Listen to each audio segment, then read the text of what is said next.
Welcome back to HitPoint, an anime news show, a JRPG news show, a niche news show, a show where Baku and I talk about anything and everything that catches our interest and or ire. We stream live every single Sunday at 7 p.m. Central, 8 p.m.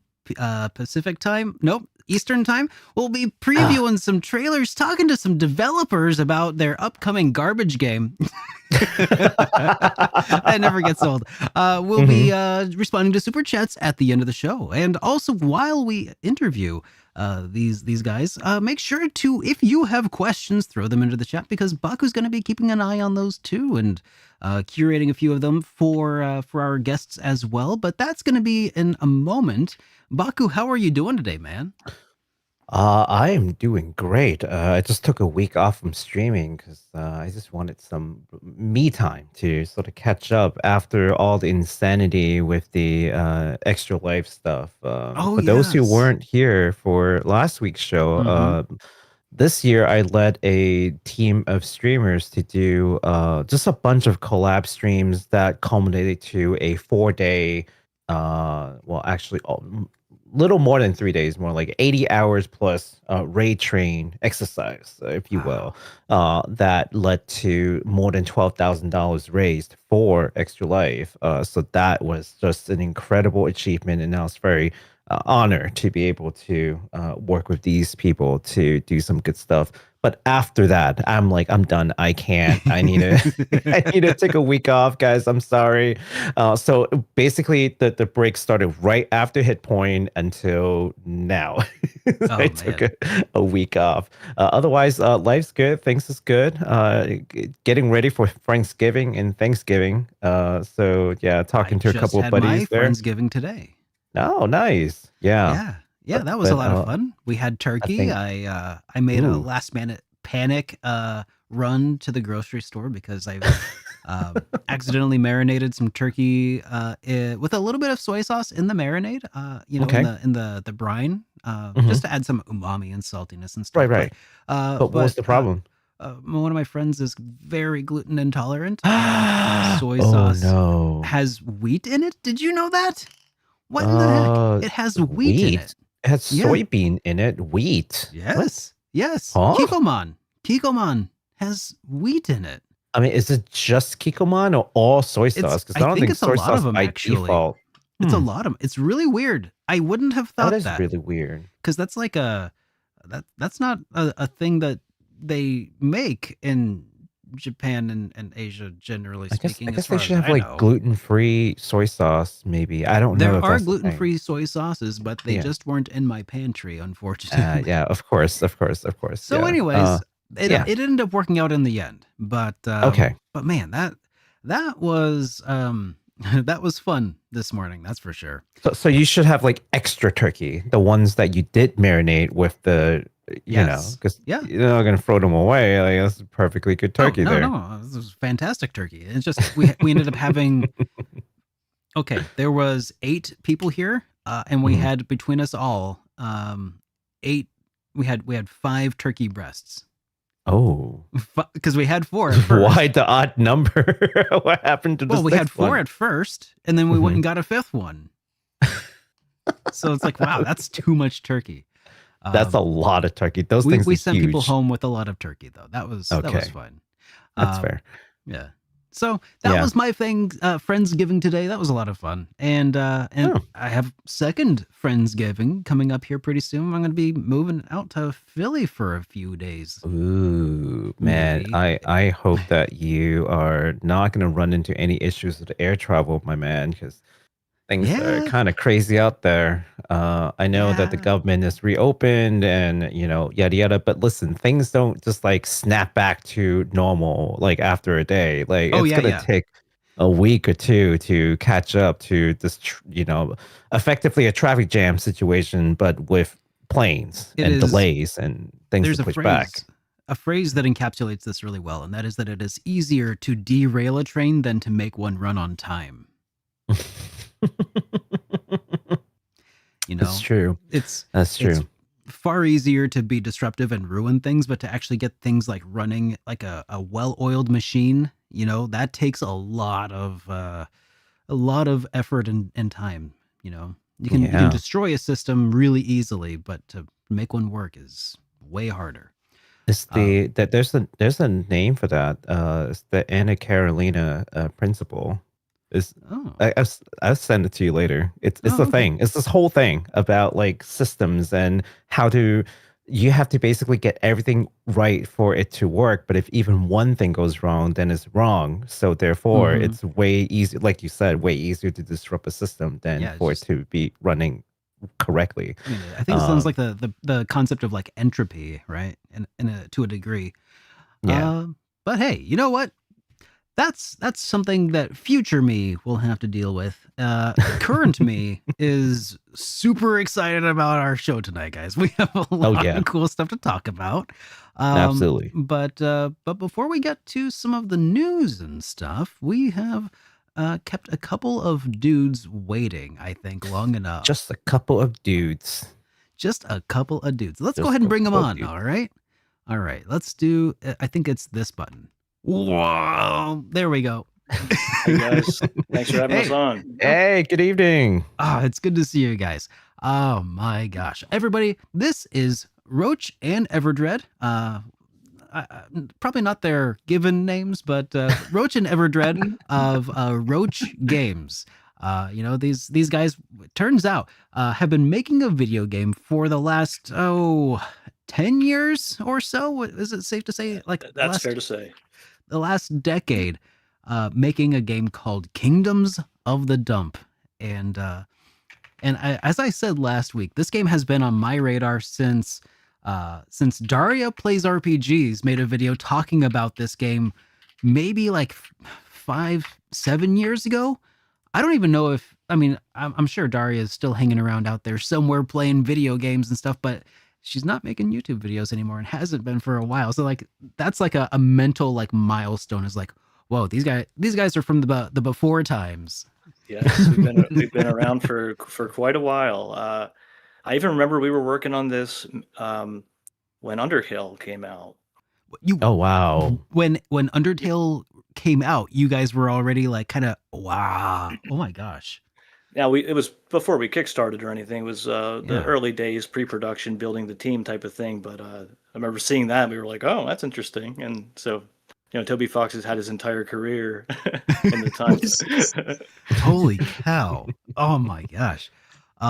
Well, for all of the viewers who may not necessarily be familiar with Kingdoms of the Dump yet, I would like to go ahead and together just take a quick gander at your latest trailer for the title. And so I'm gonna do that right now. We're gonna watch it all together. All right.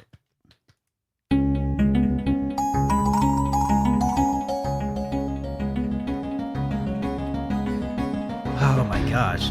Every time I see this, I love the sword that Dustin uses here. It took me a long while to figure out that that's like from a pocket knife, like the can opener side. Yep. It's called the can opener. That's his starting sword. I love it so much, man. There you go. You can see a shot of it there. Yeah. Made by real janitors. Free range, cage-free janitors. Yeah. Fully organic. Oh my gosh. I got to play the demo of this maybe about 2 years ago? Year and a half, 2 years ago, something like that. Yeah. Oh my gosh. About a year and a half. I've been so stoked to return to these. Oh, look at that. That like mode 7. It's like better than mode 7. It's like because it's kind of like a fake mode 7 that we made, but the landmarks pop up off of the world. Is usually mode 7's pretty flat. Yeah. Still awesome, but very flat. So we wanted to have like the landmarks pop up. Yeah. So I what was that, like mode 8, mode 9? Yeah, something like that. Mode we're not 7 using any of plus. the modes actually, but we're doing it in the style of mode 7. That's so pretty. Oh my gosh. All right. Well, I've prepared several interview questions, some of which we will not actually get to actually talk about and stuff. But I just kind of prepared a whole bunch to just kind of just run through with you guys, and hopefully, it can spark some discussions. Feel free to like just go off into the weeds if you'd rather, like, don't worry about sticking on topic. It's fine. All right. We're all Gender about style. Yeah, I like it. So yeah. Kingdoms of the Dump began as a passion project by two full-time custodians. Yeah, can you walk us through how two real-life janitors decided to build an entire JRPG in a world of trash? Sure, yeah. So I was a janitor for 13 years at an elementary school. I guess, and Everdredd here has been on for 9 years on the broom. Mm. And I've been 9 years at high school. Yep, and I work at the So elementary. little bit of different styles of cleaning of what you expect. Oh my Yeah, God. he's at the high school. I'm at the elementary school. We're both nighttime custodians. So it's actually after the kids are gone. Okay. You're dealing with all the mess that's left behind, and it's actually a very quiet. No one's there. So you have a lot of time mentally in your mind. You have broom in hand. You're walking around. It's actually a great job. Yeah. But it gets the wheels turning. So Exactly. we've known each other since we were kids. We were neighbors when we were like 3 years old, and we've been making projects and art together all this time. Just hobby stuff, RPG Maker games, and board games, and all kinds of stuff. But we actually decided to make a children's book idea, and we were going to pull from the custodial theme to make a short little children's book to put out, and that's where we first came up with the character Dustin Binsley in Kingdoms of the Dump. That was maybe, what year was that, Matt? That was probably the very end of 2014. Wow. Yeah. Wow. Just coming up with the conceptual aspect of it, because I remember coming to you with the idea of a trash talking trash can. Right. So like initially that was the birth of it. The initial concept was going to be, like you said, a children's book where a human kid fell into like a landfill world where the trash came alive type of thing, and his whole thing was trying to essentially get back to his own world and everything with the help of the friends he makes along the way. So it's funny. That's It actually kind of started as an isekai, like a portal fantasy where you're. But as we started developing the world building of the setting for this small children's book, it went from being The Hobbit to Lord of the Rings real quick. And it started growing and growing as we were developing the world, and eventually we were like, we don't even need the human kid. Forget all that. Like, this is the story. This is the world. That's So, awesome. The good stuff here. Yeah, that's we coined the setting is called the Lands of Phil, and we just really fell in love with that, and it just took on a life of its own. God. So I hear that before you guys started actually making Kingdoms of the Dump as a video game, you guys were also working on a different game that was at one point called Eagle Land. Is that correct? That's right. Yes. So I've been making RPG Maker games since I was in middle school, just for fun. Yeah. And I was an Earthbound kid on Starman.net growing up, and so I was making an Earthbound fan game, and pulled in my writing partner here, and we worked on that for a couple of years, and we got pretty serious with it. We got pretty deep into a development cycle with that, but it was a fan project, and you see what happens with a lot of fan games. Still waiting on Oddity. One day, I'm still a believer. Right, and they rebranded to their own IP to change it. Originally was also an Earthbound fan game. And I think that was a good project. Yeah, I think that was a good idea, because similarly to what we were ended up thinking, you're spending years working on this stuff, and we're inspired. We want to be inspiring others. We want to make our own worlds. If we're going to devote years of it to this, let's make something of our own. And that was kind of the change when we were in a rut with our fan game, and then wanted to get out of the hobby RPG Maker space, and build a team and try to make a real project. But that wasn't until we had this side idea for the children's book while we were doing the fan game, and then realized that's it. That's the idea. So That is it was so cool. It was pretty easy to convince him to go from children's book to let's make a full JRPG. He sent me literally like a video. It was like, I was just toying around with this. Literally one map. I was like, sold. I'm in. Let's do it. Like, And that, Okay. I mean, like you said, Yep. he's been working with RPG Maker and like doing very well with the RPG Maker since like early teenage years and everything. Like you were ripping Earthbound chipsets for Starman.net back in like early 2000s. Like, Yeah. So wow. kind of always been like tag teaming, kind of doing different stuff like that. So like when we got to like a chance where like this thing had legs and we both were really excited about it, like let's see where this can go, let's push it, and then let's like you said, take it away from hobby and start trying to do it seriously, professionally, essentially. But what we realized is like from the RPG Maker project, where it was basically me as a solo dev and co-writing it with him. It's too much.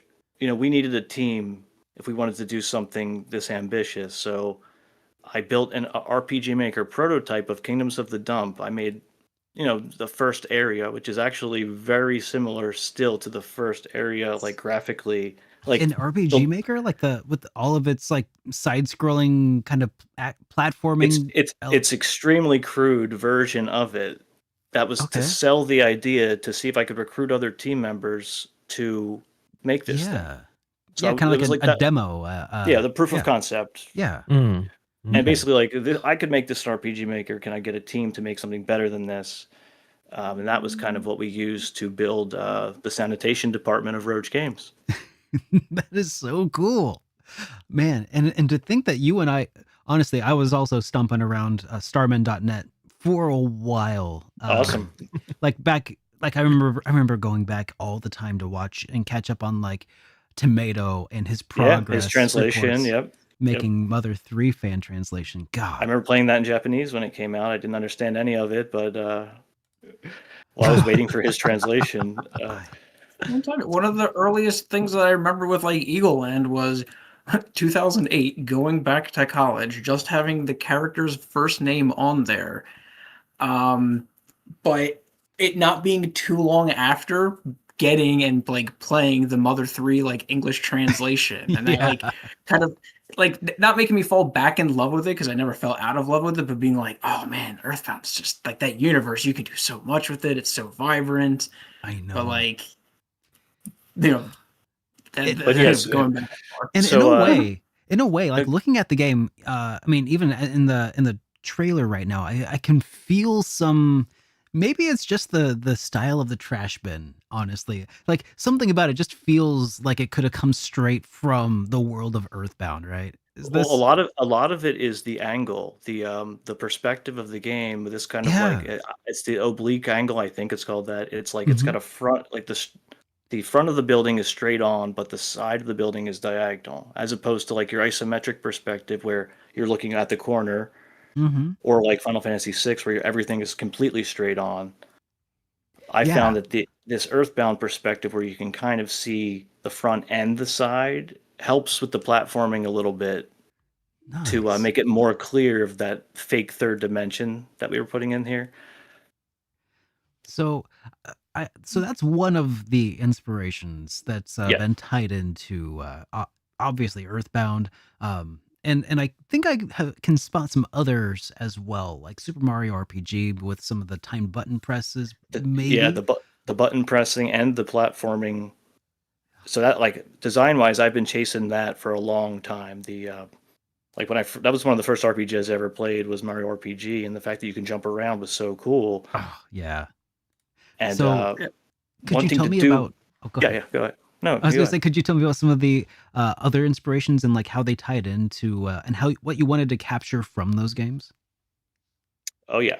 Well, you hit the big Earthbound, Mario RPG, and then I'd say Chrono Trigger, Final Fantasy VI, the SquareSoft influence. Mario RPG is SquareSoft also, but definitely that tonally Chrono Trigger, where it's that as the perfect tone for me of like Final Fantasy VI is a little more serious, Earthbound's a little more goofy, Mario RPG's even maybe goofier.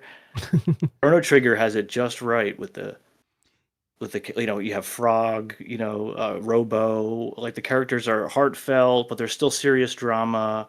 Oh yeah. It just rides that tone and pace perfectly. So that element from Chrono Trigger, platforming and timed hits from Mario RPG, the perspective and kind of whimsy of Earthbound.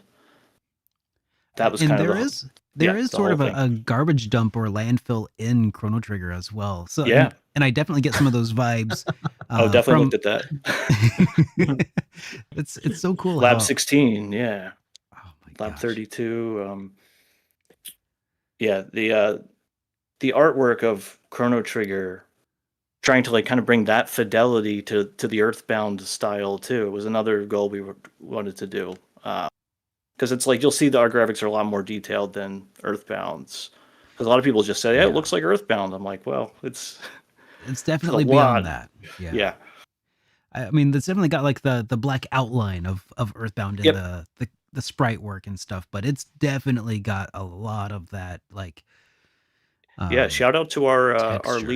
lead pixel artist DM404. So he was one of the earliest people we recruited with that RPG Maker prototype, and he does all the background pixel art that you see. Wow. He's got a really interesting pixel style. I actually found him on Pixel Joint, the website, Yeah. where pixel artists used to post. It's kind of like a DeviantArt like site for pixel art. Yeah. And he was working on a game, it was like a puzzle game, but the background art was out of this world. It was like a Tetris type of game, but there was a junkyard background that I saw on there, and I was like, that is it. Oh, that's so cool. So convincing him to join the team was pretty easy. Absolute one of the best partnerships that we made along the way. Definitely looks like it's borne some fruit. That's for sure. Oh my god, it's such a. I don't want to call it a pretty game, but it's such a well put together. It's beautiful for trash, right? Exactly. So how well many manicured. Yeah. How many lands are there exactly in this kingdoms in the lands of Phil here? So there are 5.5 kingdoms in the lands of Phil. I love that. 5.5. The half kingdom, essentially, the way that half kingdom breaks down essentially as it's Book's End. It's the place. It's where the librarians essentially hold keep and hold the history of essentially the dump. They bear no allegiance to any kingdoms. They bear only allegiance to the truth and history. So that is why they count as a half kingdom. Right. They're not quite a kingdom. It's the kingdom of librarians. It didn't seem right for them to have a king, like. Oh, yeah, that kind of makes sense. Yeah. Yeah, so could you tell me a little bit about some of the other world building that went on here in this trash themed universe? Were there any sort of rules or challenges that you tried to set for yourselves here when kind of coming up with this world that you were building? Oh yeah. I think the first thing that we agreed on, like after the kids' book, was like no humans at all. Oh, like okay. we went from having the main character being the human kid transported here to having no humans at all, no direct reference to humans. Like the citizens of the lands of Phil have no idea. To them, all this trash, it falls from the sky. It's part of the precipitation of this world. So these junk storms sweep through constantly, raining from trash from our world into their world. To them, it's just like stuff that comes out of the sky. It's just part of their world. Okay. I God. think that's one of the things that we decided early on was that we know that the joke is essentially that they're all trash and everything, but to them they don't know that it's trash. So in their world, it's everything that it is extremely serious. Everything is taking with the realism as if it were in our world, to them. But it's like high, it's a high fantasy story to them. and to us it has this kind of coat of paint. So I always like to say, like, my favorite joke of the game is that it's played kind of serious in world, like, because you could get kind of very jokey or dumb with this concept too. I think if you let it, like, you could Yeah. get kind of juvenile or even stupid with some of it. If that's why we tried to be very kind of tasteful and like classic with it. Also, like that was one of our like kind of design decisions right from the beginning. I think that makes a lot of sense. It's a world that takes itself seriously, and that It's kind of funny. is kind of funny. Exactly. And it definitely is a game that doesn't shy away from goofy ideas like that. Right. How do you balance that playful, like, and pun-filled humor while delivering, that genuine story? How do you go about balancing all that together? Like, I guess we have that main rule, right, where they take it seriously, but I think the thing would be is like the story in itself, when it's all done and when you play the full game and you roll the end credits and everything, that this story could work without it being trash or anything like that. Like this could have been a story about something else.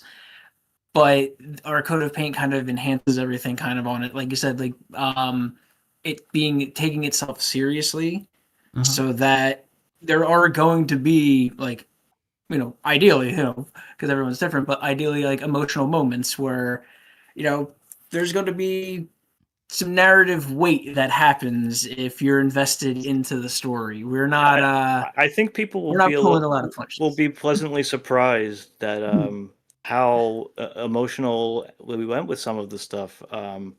He's always said that he wanted to make someone cry over a trash can. The biggest goal with this game is to make somebody cry over a trash can.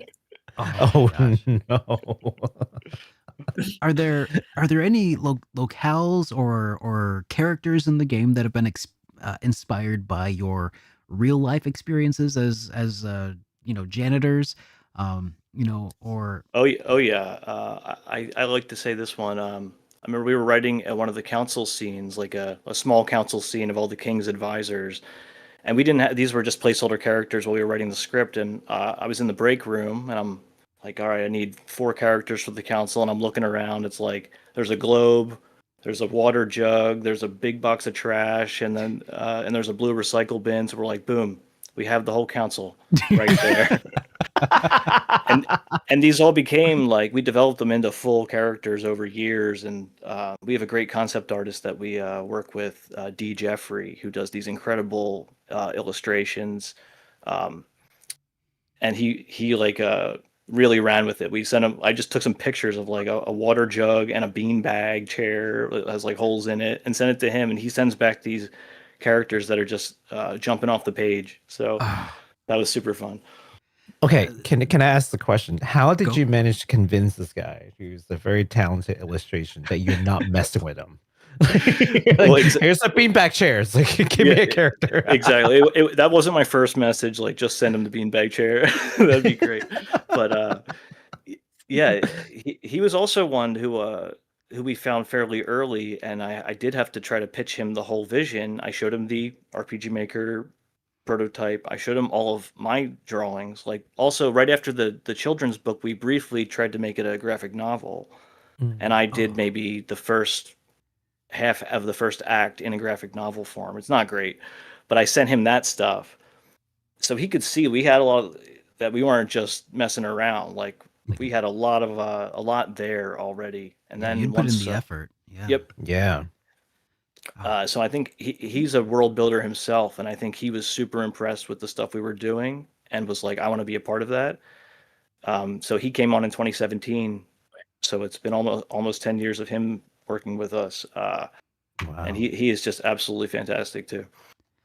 Man, it's crazy. No, This game has been in he's development so absolutely long. phenomenally good. So one more thing is any other like things we've put in the game from work, like when they pick up the dumpsters at the schools, the liquid that's left over, all the janitors, we call it the garbage juice, of course. Garbage juice. That is what we had to name our elixir Oh. analog in the game. So you'll see the garbage juice. That's the best healing item you can get. Just know that. when you say that, I'm imagining this scene from, I don't know if you guys have seen it. I'm sure you have. Have you ever seen the movie Men at Work with Yeah, Men at Charlie Work. Sheen, Mhm. Emilio Oh. Estevez? Emilio Estevez. Yeah.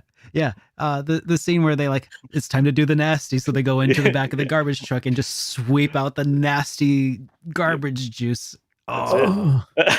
oh, Their legs I've- are. we have war stories that I Yeah. just not to get into too much. There was a freezer that's supposed to hold all the food for the students. In the summer, power went out. The backup didn't kick in. Nobody checked on the freezer for several weeks. oh It's no. airtight because it's a freezer, and Oh yeah. that was an entire ordeal. So, Yep. yep. Wow. Oh my god, if that's Great not like elixir. a Final Dungeon inspired, like, Exactly. Oh my god. oh. I'm you know, sorry. It sounds like you have to have a pretty strong stomach for the line of work you're in. How do you? I guess this is a whole new question. How do you balance like that kind of gross out humor and gross out experience to not necessarily make your audience want to blow chunks while playing the game? Like, how do you strike that Yeah. balance? Yeah. That well, definitely Oof. we decided to like basically no toilet humor besides like the reference to toilet paper, Mm-hmm. like to keep that kind, Yeah, just more tasteful, definitely. and less juvenile, and go for more timeless, classic 90s style that they did that. Exactly. Yeah. Yeah, 90s like Like the Ren and 90s, Stimpy, like Garbage Pail yuck, Kids. but no. Yep. Exactly. Where it's yuck, but it's not gross out. Gotcha. Okay. That's a good distinction. I respect that. Absolutely. And A lot. it helps the fact that there's no humans too. Like That's true. if there's some guy walking around drinking garbage juice, like that's disgusting. When it's like Dustin Binsley, the trash can knight, chugging garbage juice, that's cool. Yeah, because like that's where the garbage juice belongs, is in the That's trash where it can, goes. right? Yeah. Exactly. So when he's consuming a moldy lettuce, it's not ew. It's makes sense. Yeah, But, that's where it belongs. Yeah. Well, maybe that's an interesting opportunity for me to talk about like the two laundry-based characters in the game actually can't eat the dump food You're right. Yeah. mechanically. So it's a little bit of a mechanical tie-in there. It's for lore reasons. They don't eat dump food. They have sparkling shampoo. They use sewing kits to heal. They can use magic, but they're from the laundry kingdom. They keep it a little more clean over there. They're not pounding the yeah. garbage juice. Yeah, that makes a lot of They're sense. It's missing kind of out, like how Pooh can't recover MP by Yep. having Yep. The water- caramels he or ne- whatever. He has to drink water, right? It's- Exactly. God, I love that little like tie-in. I mean, that's probably not like an intentional reference, but it's just a unique kind of concept because it's a special kind of character who needs special kinds of fuel. Yep. Exactly.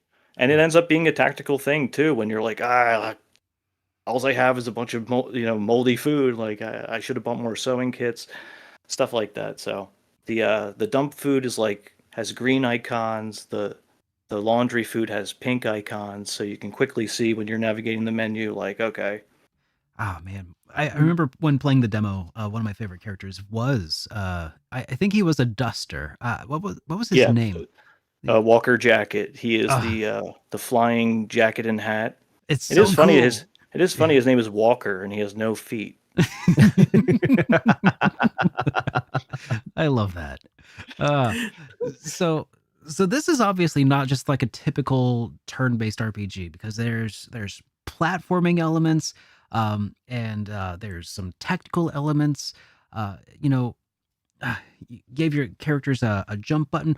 Why is it important for you to incorporate running and jumping and puzzle platforming into this classic JRPG framework? And how do these elements enhance the experience and make the game stand out from a traditional Super Nintendo style RPG experience? I think the biggest issue with like the older JRPGs is the fact that like some of them, like they don't really either reward exploration or there's not really an emphasis on any of the exploration on it. And Mhm. like I remember when we got excited even in RPG Maker when we put in 8-directional movement. Oh, Like yeah. Yeah. just to be able to have like to be able to move around in full circle. Like it's like to me like and like for us like what we always like wanted to do from like the beginning was like there's so much more that you can do with this. There's so much more that's on the plate. Like even seeing with like a Mario RPG adding in just some platforming elements, but like Yeah. reward exploration and have different things to do, make that equally as interesting as the battles themselves are. Like this is a whole other part of the game that, sometimes is not, getting enough, tender love and care. So if we can amplify everything up with it, then, why not do that, Yeah, Yeah. the Mario RPG thing. So like jumping on the NPC heads, I always thought that was so fun, and like you being able to jump around the whole town. But surprisingly, there's actually like not that much you can really jump on in Mario RPG. Yeah. Like in terms of like platforms, like you can't get on top of those houses. You're not getting on top of the trees. Like that's what I wanted to do. So And like even if you do, there's nothing there. Like, there's nothing there, right? yeah. So we wanted to make like every single element a platform. Like you can get all over the map, and like yeah, we're really into exploration. So you see all these beautiful pixel art backgrounds in all these games, and a lot of times you can't get anywhere. Like it's actually a very short corridor of what you can walk on. It's a beautiful backdrop, but I want to get up there. I want to I want to jump on that guy's head and like walk on top of that cool looking building and So find a what little you're secret up saying there. is that if you see a mountain of trash in the distance, you can can climb get that there. mountain of trash. Well, I wish it was exactly like that. We do have a lot of parallax backgrounds and beautiful within reason. within reason, yes. But most of the objects in there that you can find a way to get on, especially later in the game when you get the character who can create bounce bubbles. It's kind of like a double jump feature almost. He can make a little bubble platform. It pops in a few seconds, but really lets you break the maps wide open at that point. I definitely felt like when I was playing the demo a couple of years ago, I feel like I definitely went off in Yeah. unexpected directions, and I really appreciated that a level of flexibility within the exploration. So that I think that's going Yeah. to be awesome. Is the game still going to be? I mean, it's been a couple of years. Is it still going to be kind of like, well, if you can jump there, you're allowed to be there? Is that kind of how it is? Pretty much. I mean, unless it created a problem for me for some other reason, pretty much you can get there. Now there's not even a lot of places there is nothing up there. There's still real platforms. So if you find some way, I'm sure there's going to be speedrunners and players who can get all over the place. It's very hard to make levels like this because usually it's a very curated path through a level and maybe a few branching paths. But like we have a main route we designed, but there's always several routes you could go through, and I'm sure there's emergent routes that I didn't even plan for that you're going to be able to find. Like I discover new routes still testing. Or I'm like, oh, I can cut through here. I can get. I just think that's fun. Like let them do it. Oh yeah, that's going to Most be people are they're going to stick to the path if they want to, but if you want to go off and jump around the trash, have at it. that's going to be awesome for speedrunners. I think just being Yeah. able to just find ways around different things and And it ties in with the fact like the touch encounters, the fact that Mhm. you can like dodge enemies, jump over their heads, like get them stuck on a tree when you're running around, like to get Mhm. them away from you, stuff like that. So you can get That's them fall off cliffs and yeah. completely now they're out of your pathway. So You can shoot them with your gun. With the Walker Jacket's got like a link bow and arrow who can stun enemies. So yeah. um, And so there's a bunch of different kinds of characters in the game. There's is it 6 playable characters?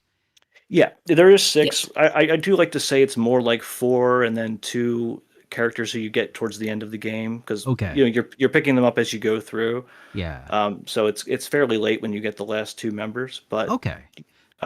by the end you'll have a full kit of 6 with all different abilities. They can do stuff, and you can get all over the place. And even if you like one particular character, you can probably find routes through the level using just them if you really want. Of course, there's like some choke points where we designed it so you're supposed to switch to the bubble here, jump on the bubble, go up there, switch to the jacket, float across the gap, use his gun to shoot a thing. but there's other ways to get all of this stuff too. Okay, so all the characters have kind of like their own unique field exploration ability. abilities as well. Then, right? Yep. Exactly. Like, say you come, like you come up to like a cliff or something where you can't jump across it normally. You could put down like 2 of Cerulean's bubbles, space them out, jump on them to go across. Or if you have loot, you can use Loot's grappling hook, shoots across, pulls you across to the other side. So having multiple different ways to tackle any on-field like problem you encounter. And that was by design with it's not a hardcore puzzler, like where there's a specific solution to solve these puzzles. It's more kind of like open, free form. How can you get across? How do you use the tools? Okay. So less tools in your box, but different ways to use them. Kind of like a Portal. You just have tools to do this task, and you can figure out any number of solutions to it. And there is no wrong answer. The correct answer is getting past the obstacle. Yep, and they're mostly navigational. Like, and I find them even fun just for player expression. Like, I just like to be the jacket at this part in the game and float around as him, and like. I want people to be able to kind of role play and play the character they like more as well, because that was always an aspect of JRPGs I liked, when you could set who you're walking as. Oh yeah. But to have them have a little field ability too, make them all get a little, camaraderie as you're switching between them as you move through the field. Kind of helps time with the narrative too, I think. Reminds me a lot of Breath of Fire. Whenever I think about like switching between characters who have different abilities for like navigation, like having Bo who can shoot a bow and arrow, or just classic Super Nintendo era stuff for like adding puzzle solving and navigation. It makes me so excited. Oh yeah, us too. So you guys ran a pretty successful Kickstarter in around 2019. Surpassing your initial $60,000 goal, up to $76,000, which is really incredible for, this was 2019. Now here we are in late 2025 approaching release. Can you kind of walk us through this whole development journey? I mean, I know that's like a really huge question, really open-ended. But what were some of the like biggest hurdles that led to this project, spanning so many years? Well, so like you really said earlier that we wanted to put together a concept to show other people, to get them involved and get them to expand on the team and everything. Yeah. And then before we ended up doing a Kickstarter and everything, what we wanted to do was essentially put our money where our mouth was and get as much art assets, get as much as we could to promote for the Kickstarter, because we haven't done a game before. We're not we haven't shown that we have been able to do it yet, so we have to prove even more that we can do it, especially just as 2 janitors essentially. Yeah. So we spent a few years just paying for art out of pocket using our janitor money, with the intention of eventually doing a Kickstarter. And we're like, let's take a little bit of time. We'll write the script. We're designing everything. We're bringing new team members on. We're building the whole Bible of the game and everything. So when we do Kickstarter, we can hit the ground running. That was our original plan. And I think that went really well. It was a great campaign. 2014 backers, and they were so awesome. And they have been the entire development. I'll say. We did, I think we did 65 backer updates. So like we wanted from the beginning to make sure we kept in contact with the backers, because some Kickstarters, contact can get lost, and goodwill can be lost. And this is our first game and our first project, so we made a commitment early. Like, we're doing the updates, we're doing them every month. So we called it the sanitation report. Yeah. And at end of every month, they get the sanitation report. You get the state of the dump. They're cued into everything going on. So when we passed our estimated delivery of 2022, they were super understanding, and instead of us being like forced to make cuts to the whole third act, like Xenogears or something, like we actually got to take the time to just keep going the course. We were all working full-time jobs, and so it's a slow, long process, and it's a huge, ambitious game. And it was only because we had those Kickstarter backers that we were able to stick to our original plan and not have to compromise on anything. And speaking of having, these day jobs, how did you, did you prevent burnout over all these years of essentially working 2 jobs? Yeah, it's tough. It was a long, it's a long time. It's a long time to work on anything. 6 years of development and 10 years if you count the pre-production and pre-production. I'd say what kept us going is the team. It's the feedback loop of having my artist send me concept art of the next character, and I give that to the pixel artist, and so it just becomes this kind of machine that feeds itself, where we're all super passionate about this idea. Yeah. And I think because we have that, it was more just frustrating because we wanted to be able to do more faster. Of course. Yeah. It's difficult to scale up. I mean, especially when you can only dedicate like your free time to. That's right. You know. Yeah, and so it became clear about a year ago, for us to bring this home, I was gonna have to leave my full-time job. So I hung up the broom after 13 years. I put in my my notice. I left my janitor job. Now, Everdredd here's still on the broom. Okay. Yeah. But I took that 2 personal days for the tomorrow and Tuesday. Nice. I took the plunge so I could go all in on bringing us to actually having a launch date. Wow. That's really huge. That takes a huge leap of faith to kind of go out on a broomstick like that. That's yeah, for sure. Yep. But I was happy to do it. I think the game's worth it, and I think the work that we did in the last year was absolutely incredible and helped get us to the finish line. So definitely worth it.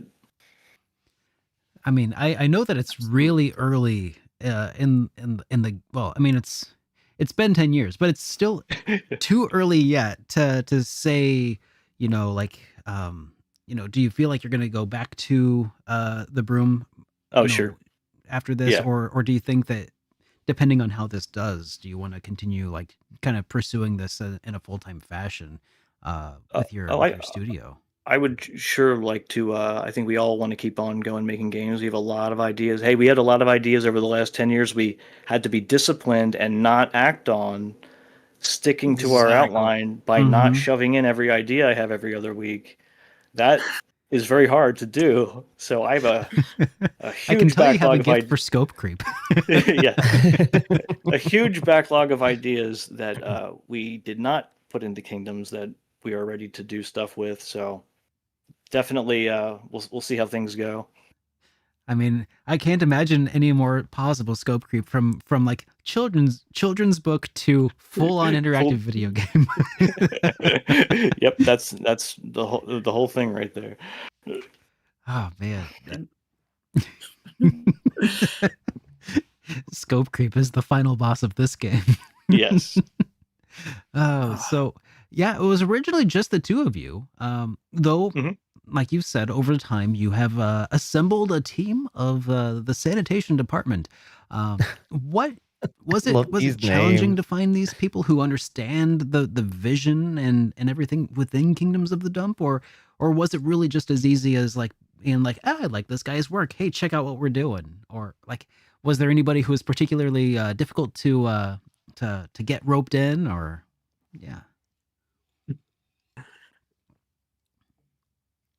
Uh-oh, I can't hear you. I can see you talking, but uh-oh. Can you hear me? I can hear you, yeah. I wonder if push to talk got turned on Discord or something. I'm also not hearing them. Either of them? Oh, I can hear you. Can you hear me? Yes, I can hear you. Okay. I think my internet is just being. Oh, No, I no. can hear Oh, you you're again. back. You're back. You're back. You're back. Excellent.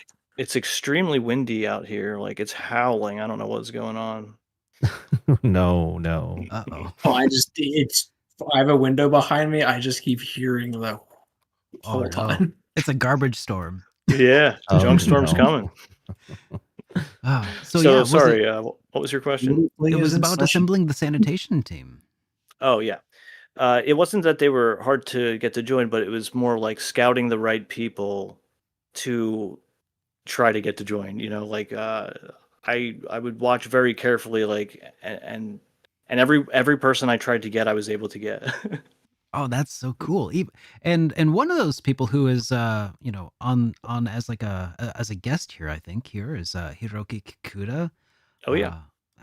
How Yeah, how was it to reach out to Kikuta and say, "Hey, we're making a garbage game. Wanna make some trash music for us?"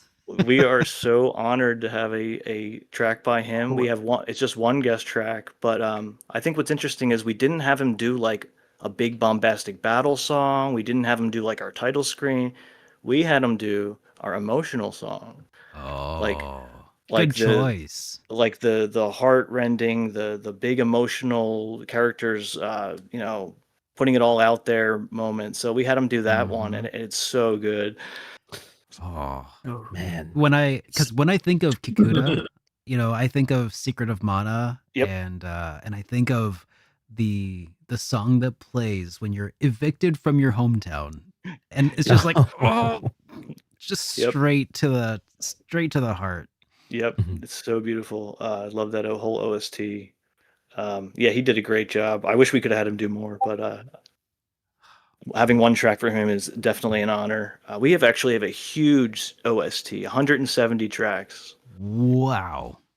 Oh my gosh. That's Wow. incredible. That will also be available on launch day. Man. Wow. Oh, the whole soundtrack as like a download? Yeah, it's going to be on Bandcamp for purchase as well. That's awesome. That's so good. Yep. So like looking back to your Kickstarter from 2019, is there anything that you think you guys would have done differently in hindsight? Interesting. I think the campaign went fantastic. Like we got above asking what we wanted to get. Yeah. But as far as like stretch goals or anything like that, community ideas, like I mean, it would have been nice to hit the Switch stretch goal, or some of those other stretch goals would have been super cool. But oh sure, yeah. We were over the moon with the amount that we got, and we just decided to go all in on bringing this thing to Steam. First and foremost, we're a super small team. If we had more members and if we had more time and money, we could have done a lot more of those stretch goals, internally off the bat. But yeah, all right.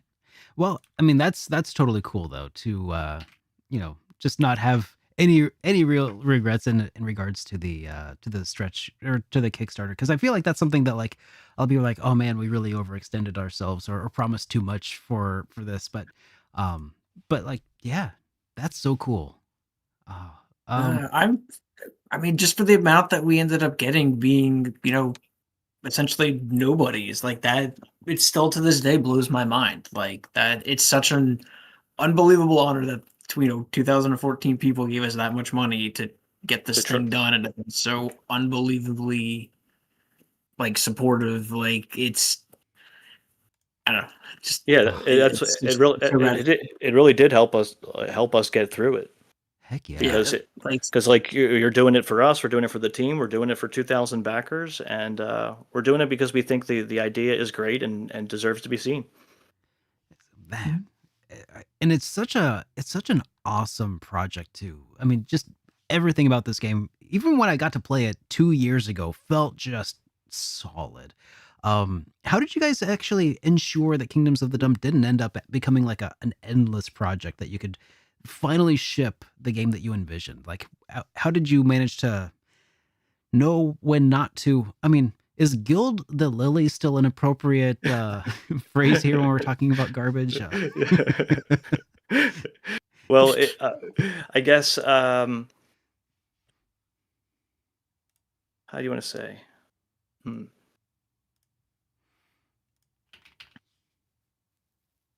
Matt, you want to take this one? Oh, he's frozen. Oh. No, he's moving. No, I'm sorry, I didn't hear what you had for just before. What was it? It was frozen for a second. Oh, we were saying like how do you know when to like when to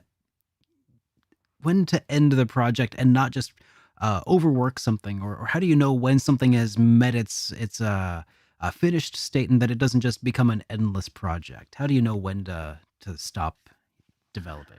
I think, especially if you can go in knowing, like, if you're telling a narrative type story like what we wanted to go with, figuring out what the ending is and then committing to that, and then working backwards in a way while also working forwards with the story. Sure. So like, Yeah.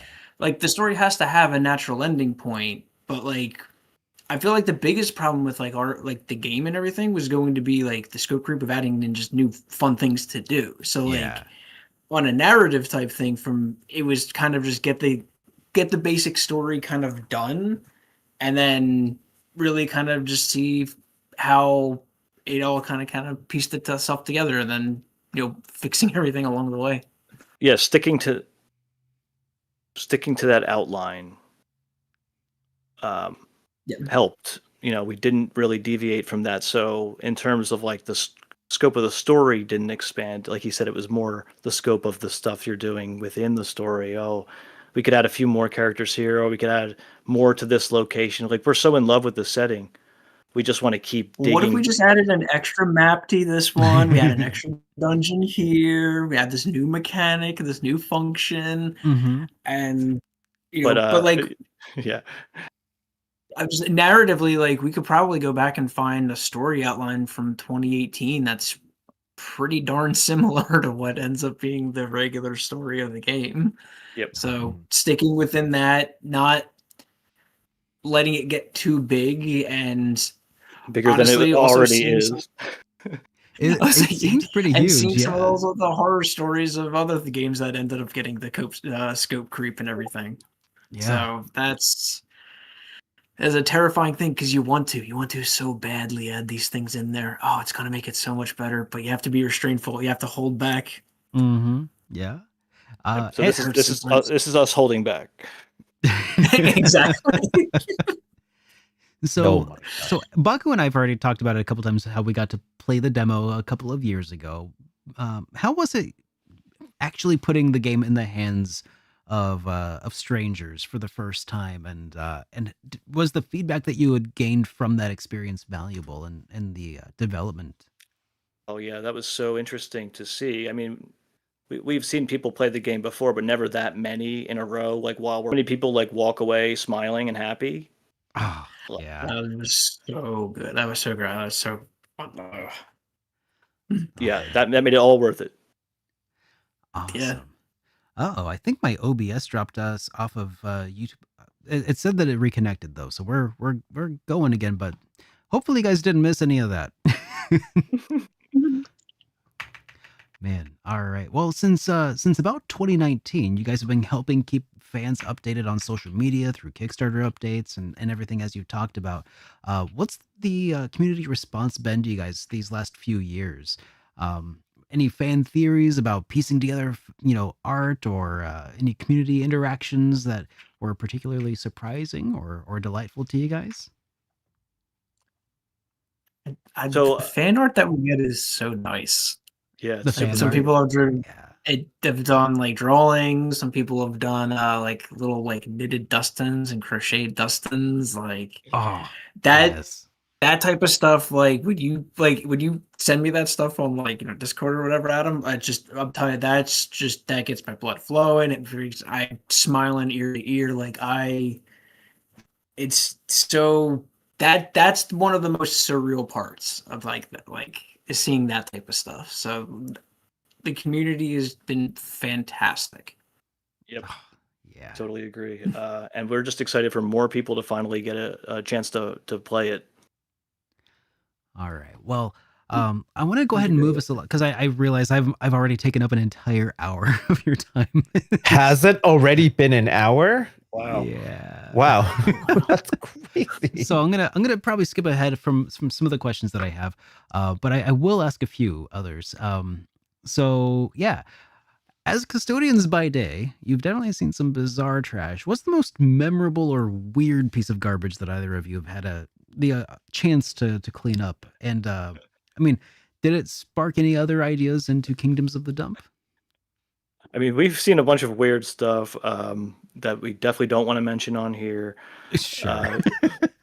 But some just strange things is like I remember seeing like what looked like a pound of dough in like the trash can in the bathroom in the high school one time. Like what is that? I mean, they do like there is a foods room, but someone brought it to the restroom, I guess. The kids like to put like apples in the urinals and stuff. Uh-huh. So that's one of the things that I was talking about, the difference between him being elementary school and me being high school. He doesn't deal with any of that type of stuff. I consistently have to deal with lunches being eaten in the bathroom. Like on the windowsill. What? Like they're sitting on the toilet eating their lunch. I don't understand it. It makes no sense to me. But like, yeah, it's some of the weird stuff. Don't forget, I worked the high school for several years before I went back to my school, so I know all about it. You have been all over. What do you enjoy more, cleaning up after children or big children? The little kids are better because it's all accidental usually. Versus, I was going to say the exact same thing. Versus kids who kind of like want to push the boundaries. And hey, I get it. I went from scribbling on desks to cleaning them. So I was. The worst is when you have to clean the bathrooms, and when there's on the ground. When it's a little kid, you can understand they're learning. When it's a teenager, they did it intentionally. So it's like, not cool. There's malice in the high school, basically. Exactly. Yeah, but it's not. But not all the time. There's still plenty of kids who don't do that. Yeah. Oh yeah, no, those are the ones that are few and far between that are memorable, because most of the time it's very cut and dry, same thing every single day. And it's actually not like as much of a gross job as you'd think. Like everyone's gone. Like it's not like kids are actively throwing up. There's no one there. You're cleaning up the remnants of their trash. Okay. Oh yeah, that's daytime custodians that they have to deal with that. That's right. Yep. Different job. So, if Kingdoms of the Dump could cross over with any other games or franchises, I mean, besides the one that you're already kind of. I was gonna say, can I talk about Infinite Alliance here? You certainly can. Yeah, let's just go ahead and talk about that, and then I'll ask the rest of my question. Yeah, let's talk about Infinite Alliance. How's that going?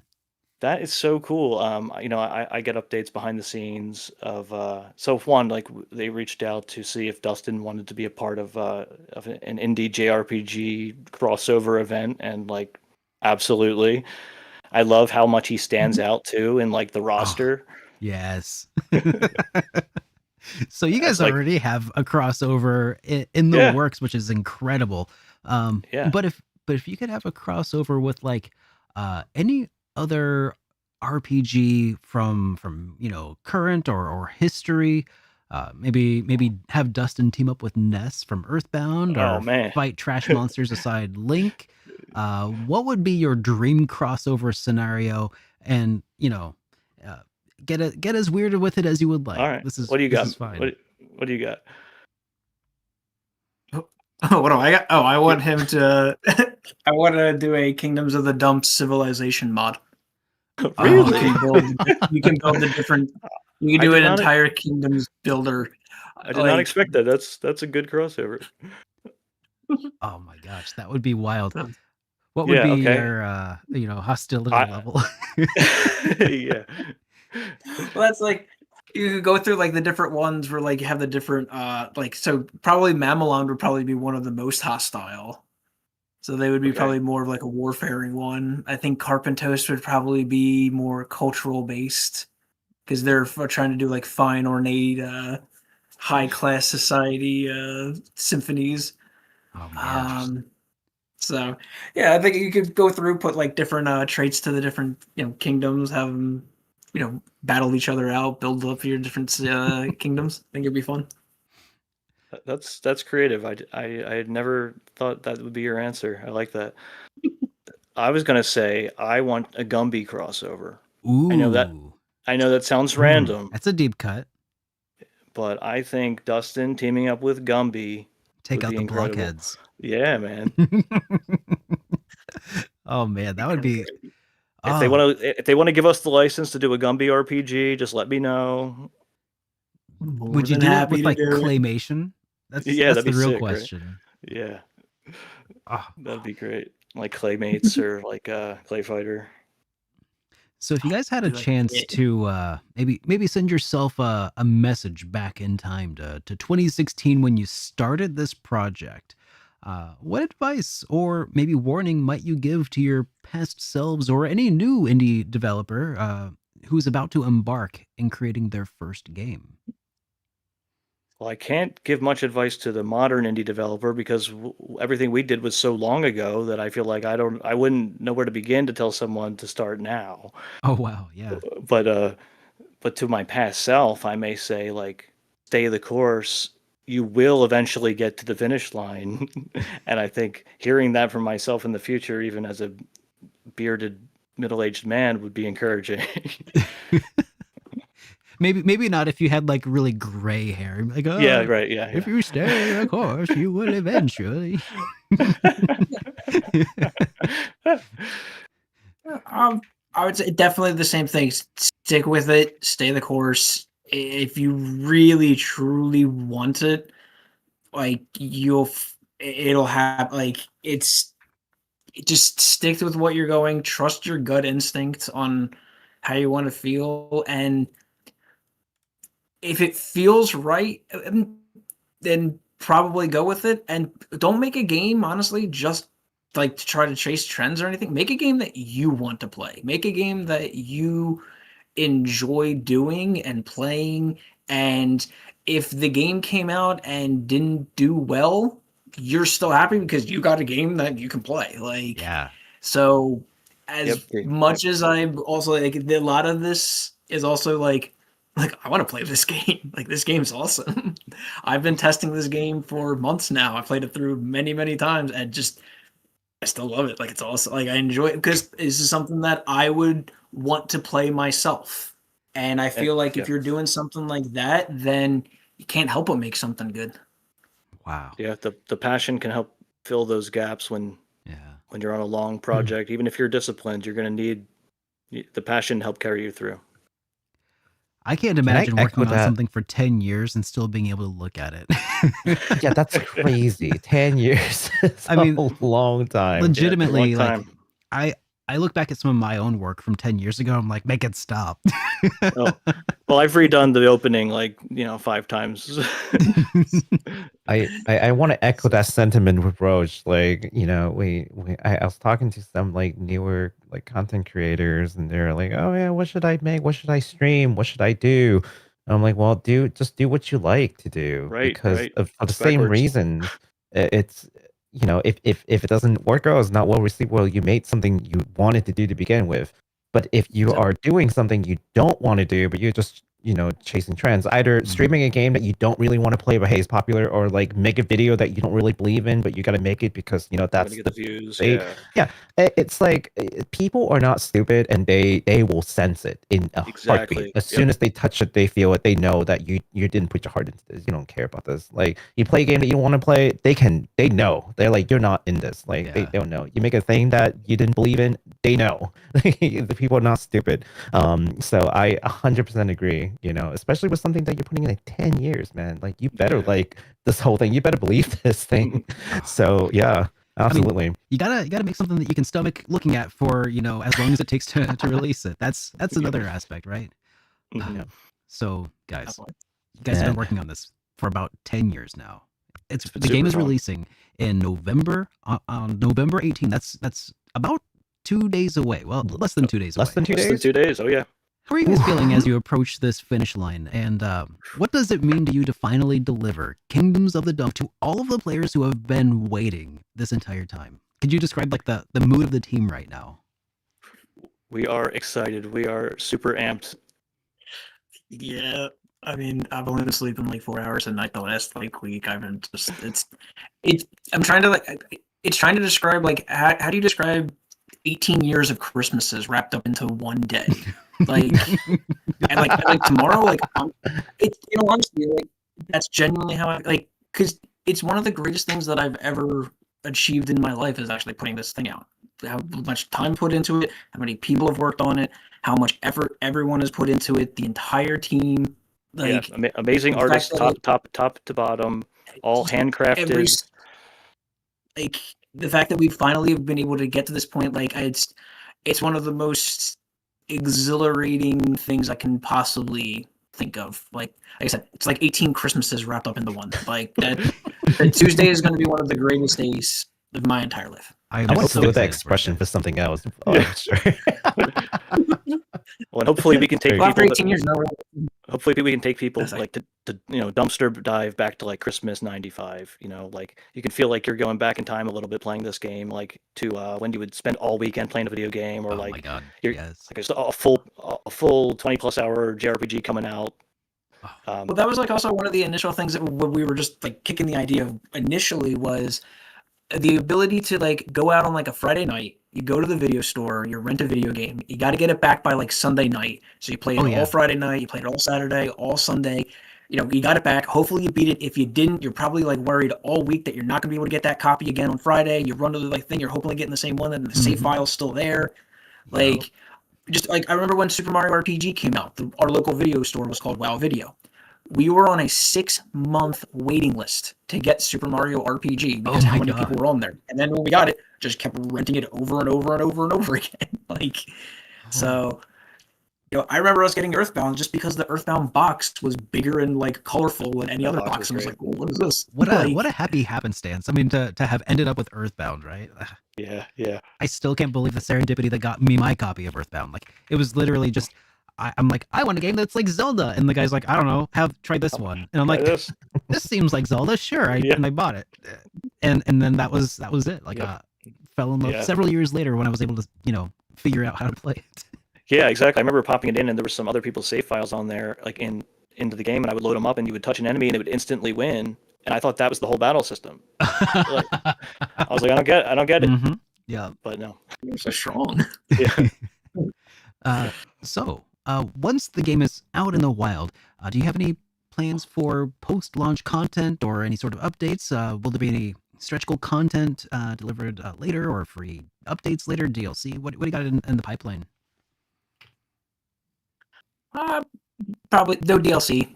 Like we'll do like obviously like quality of life and everything, making sure everything's up to snuff and everything, like balancing it all. But bug fixes and such, sure. Exactly, stuff Garbage like that, collection. like no added content, no added anything, like really trying to like, you know, like a game of old, like when you got the game, and that was it. That's the game. So, but making sure obviously that it's working, functioning, everything's like obviously keeping it, you know, quality of life, but not adding any new content to it. Yeah, so there's a lot of stuff to do here in the game, and yeah. So you're releasing the finished product, basically more or less with bug fixes and stuff on the way, of course, as people encounter them. But this is going to be the game that's so cool. Yeah, for people who are just learning about the game, where can people find Kingdoms of the Dump on launch? Is it just on Steam, or will you be on other platforms?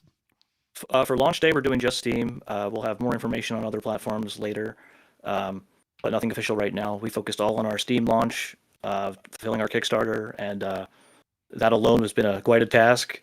So we're just super excited to finally bring it over the finish line. People can go to our Steam page, give us a wish list before launch, help us get those numbers up. You can go to kingdomsofthedump.com as well. And we hope to see you guys on launch day.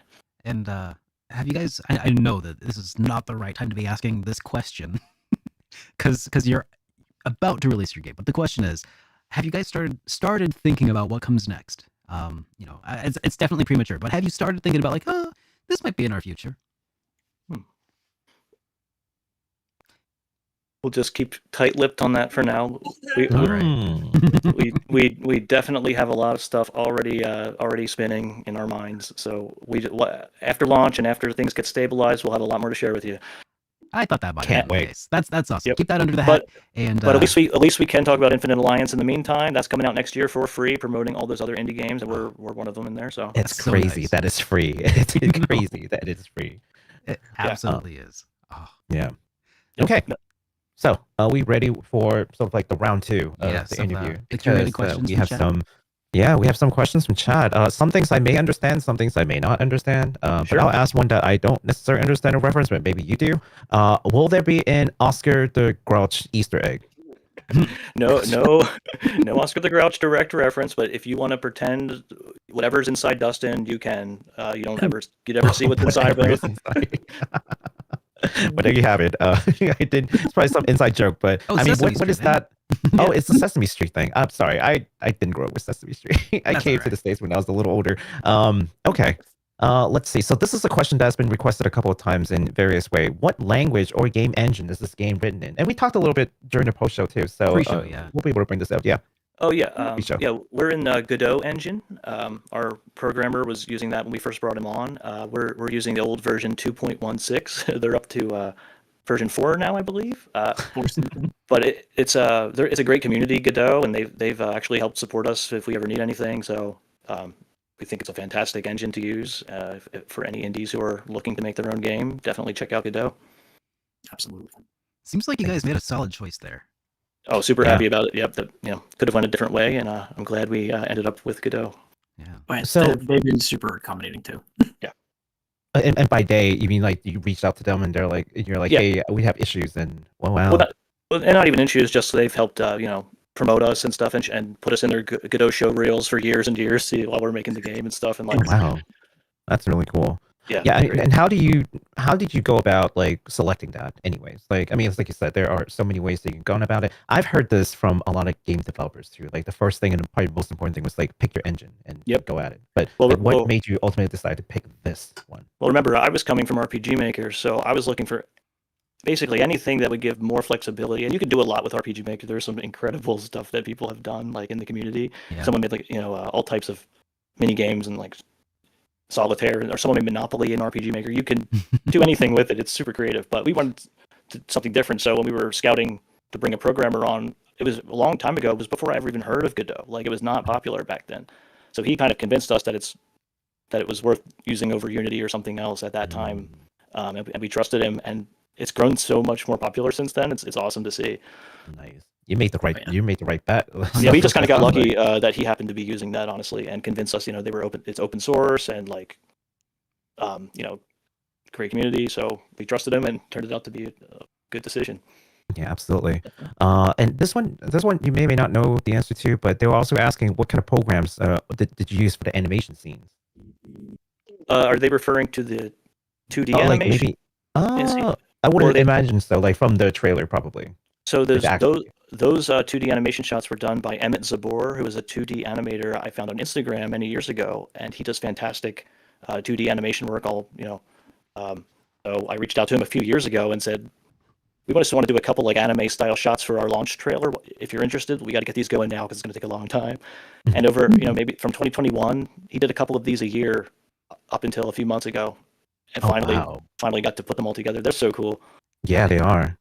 Yeah, I figured this is one of those questions like you may or may not know it. I don't think I'm you're not just I'm not sure directly working on the animation, but I'm not sure yeah. exactly what programs he used, but I do know I saw all of his pencil sketches. I saw every step of the things. That definitely no AI.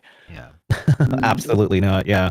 A few people have been asking like recently, obviously, but it's like we've been making this for so long, like long before AI even existed. You can see it. Yeah, Gen AI. Yeah. Yeah. Absolutely.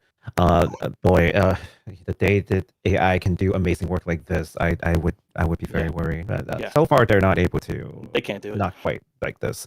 Okay. Thank you so much for that. Next question. I'm gonna just read the entire comment. I don't know how I missed that. Hiroki Kikuta was a guest. How did that come about? And like, what's the process of reaching out to a composer to make that happen?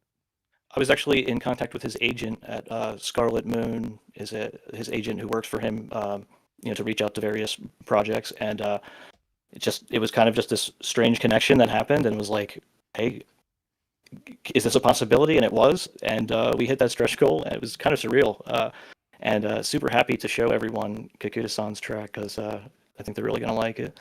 I'm so God, stoked. We actually got a composer from one of the greatest SNES JRPG games ever to do a track on Yeah. ours. That was Yeah. like how we did it kind of. Yeah, It's and let's shout out our composers too if we can. Bobby Ghostly did the work, most of our soundtrack, the original soundtrack, and we had William Cage, who's known for his Super Nintendo sound fonts, to do some of the production work and lend some guest tracks to the game as well. William Cage sounds like such a familiar name. Have they been in You may other have RPGs or? He hasn't done soundtrack for any other RPGs, but he has worked on his own games. And you may have. He's known for some of his SNES sound font work. You may have heard some of it before. It's very authentic, very cool. Okay. It sounds, right out of the old SNES cartridges. Gotta love that. So we reached out to him early on in development to see if we could pair him up with our composer to make this gigantic soundtrack.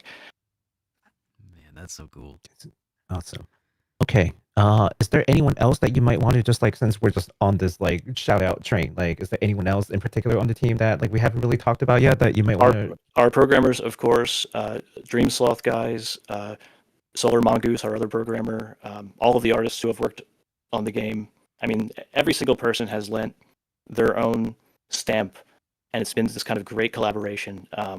So I wish I could shout out every single person who has done a piece of art for the game, but there's too many. So look in our credits when you beat the game, you'll see them all. That was like we were saying earlier, it was finding the right kind of people with it. So once they get it, once we found them and once they got it, having them put their stamp on it. There was a reason why we wanted these people specifically to do it.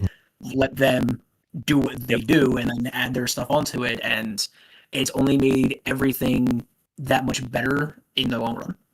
Like the boss animator is the creator of Look Outside, the indie game that came out recently. Yes. Oh, that game. So all of our boss animations are done by him. Oh, wow. That's Francis Colombe. He's an incredible pixel artist who I followed for many years. Him lending his talents to the game was another huge honor. He's one of my favorite artists. Man, that game's crazy. And yeah. Wow, that's so cool. Yeah. Oh yeah. Yeah, Derek, I made you read that news, so yes, you should remember. Yeah. Sorry, a little in joke. I write the doc and always make Derek read all the horror game news because Derek loves horror games. Loves horror games. Absolutely his favorite. Definitely not JRPG. Definitely horror games. He's been lying to you guys this entire time. So not a question, but a comment I just want to read because I think it's really cool. From Leland Creation. Looking forward to play this soon. Got my crocheted Dustin ready as well. That is so cool. Yes. Yes. All right. Continuing on with the questions. Hey, if there was a company that made physical copies of your game, would you be interested in that for Kingdoms of the Dome? And physicals are always cool. I mean, we're physical collectors. I have quite a collection, so we did offer a collector's box that we gave to our Kickstarters at the highest level. I actually have it right here, but I won't bring it out. That's designed like a Super Nintendo box. It's got a fake cartridge inside. It'll fit right on your shelf. And hey, maybe more of those will be available someday soon. If I knew about that, I'd be in on that. So yeah, guys, let's just support this game and really push for that. I'm a little disappointed that it's not inside of a greasy pizza box, but that's okay. Yeah, it may be greasy. But... related questions. What's the prospect of the console release? And I feel like we get that question basically every time with these, indie RPGs. But maybe just your answer to that. Sorry, what was it? Oh, sorry. Any prospect of a console release? Oh, console release. Yeah. Oh, yeah. Nothing official announced yet. We decided to just focus on our Steam launch. That's what was promised to the backers. That's what we've had our head down doing, and our team is so small. That took all of our energy to do that. So stay tuned for more announcements to come after launch, and we'll see. I will say. If we do well on Steam, it will make it easier to pitch. So just saying. And don't forget, guys, that not that recently, but pretty recently put out a video talking about the $100 indie console that you can build yourself for $100. That's perfect for playing indies in a console-like form factor. So go check that out, because if you have one of those, every indie comes to console. And the better this game sells on Steam, the better prospects are for other console releases. But if you're a console gamer, you really ought to check out how to make your own $100 indie console. You'll love it. Yeah, definitely wish list, do everything to support the game, support the indies for sure. Okay. And then 2 questions that are related. I'll read this one. Any deep cut retro game inspiration, not necessarily RPGs. And so any kind of retro games that may not be RPGs that inspired you. I got 2. Gremlins 2 for the NES, which has some really cool platforming stuff that I looked at when we were designing it. Also, Mario Land 2, 6 Golden Coins. It's one of Oh, my I it's one of my favorite Mario games for Game Boy. yeah, I remember playing that. Oh my god, that was a It's really like fun game. it's like the first like open world Mario game, like non-linear. You could do it. You can beat the worlds in any order. I thought that was really cool. It had a really cool world map that I was inspired by for sure. Gotcha. Okay. And then in a related, so I know we talked about some of the RPGs that's inspired the game. Perhaps someone who's come in maybe a little later had not caught that, but some of the inspiration were like maybe like Chrono Trigger or Final Fantasy VI and etc. So there are a couple of those. So we won't go over that again because we had already asked that. But there's a second part of the question that we haven't talked about, which is what are your favorite JRPGs, like personally? And it doesn't have to be like, oh, it inspired us, but just things you liked. I'll go, Matt, you go ahead, take this one. I mean, Earthbound's literally my favorite video game of all time in totality. Solid Like pick. it's so that's probably going to be it. I know it's kind of not the greatest answer, but also like I remember playing Final Fantasy VI like as a child and then as an adult and feeling two entirely different feelings off of it. And that was when I fully realized that like you can tell a really deep, enriched story even in like these kind of settings through a video game, and like that was one of the most monumental like kind of like eureka moments. But I mean, Earthbound would probably be just it's got everything. It's set the entire tone for everything that I've ever wanted to do in the concept of game making. Like it's the most influential thing in my entire life. I'll say Total. Yakuza 7, Mhm. like a dragon. I thought it was like the most Earthbound-y modern game I've ever played. Like Really? I agree Yeah, 'cause- because I kind of Wow. compared it to that game actually. it's a kind of like adult Earthbound, like middle-aged Earthbound. Yeah, dude with a baseball bat, living in Ex- modern day life. Yep. Living through The quirky side characters, but Mhm. yeah, obviously it has a little bit more of a main narrative than Earthbound. I like to think that they're both delusions of the protagonist. Yes, Like- yes, like his Dragon Quest fantasy that he has kind of going on. Like, yeah, I think another similar one and kind of like that is also Stick of Truth. I really enjoyed playing that the first time through. Oh man, I haven't had a chance to play Stick of Truth yet. I mean, no, that's not true. I haven't made the time to play Stick of Truth yet. That's the correct way to say that. Man, and that basically wrapped it up all the questions. And apologies to some of the folks who are experiencing like sound crackling. We're not sure what is happening. I've also refreshed my browser. I'm taking a look, and like I'm also hearing it. So yeah, but that's not something that we can just fix like in a second, probably. Maybe. Here I'm gonna try Yeah. something. Yeah. Okay. Just a second. We're gonna try and restart the stream and see if that helps. Yes. All right. Stop the stream. Yeah, technical difficulties. It seems like it's on the YouTube side. Okay, and I think we should be back. Hopefully that has resolved some of the difficulties with the audio. Let me know in the chat there, guys, if you could. If you would be so kind to let me know if audio is better. Audio is fixed. Wonderful. I don't hear crackling anymore. Yeah. All right. Yeah, Okay.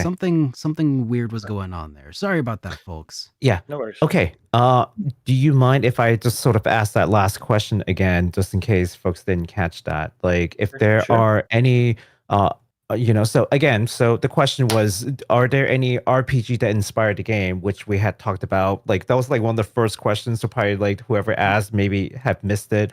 But some of the things were like, Final Fantasy 6, Chrono Trigger, Earthbound. What was another one that you had named? Like Like a Mario Dragon. RPG. Yep. Yeah. So the likes.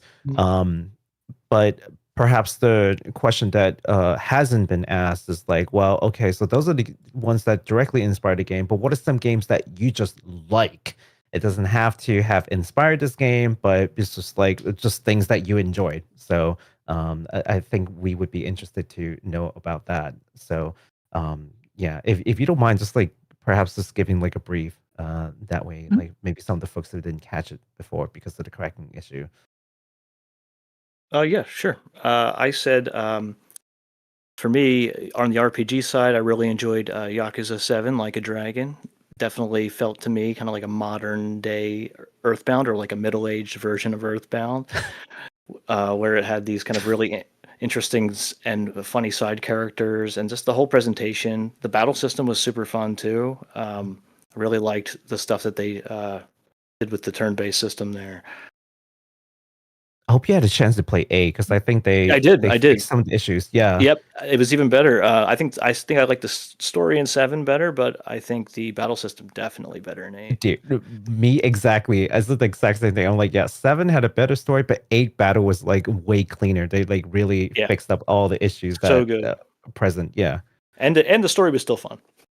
Yeah. The story was still good. It's just 7 was just better. Yeah, for sure.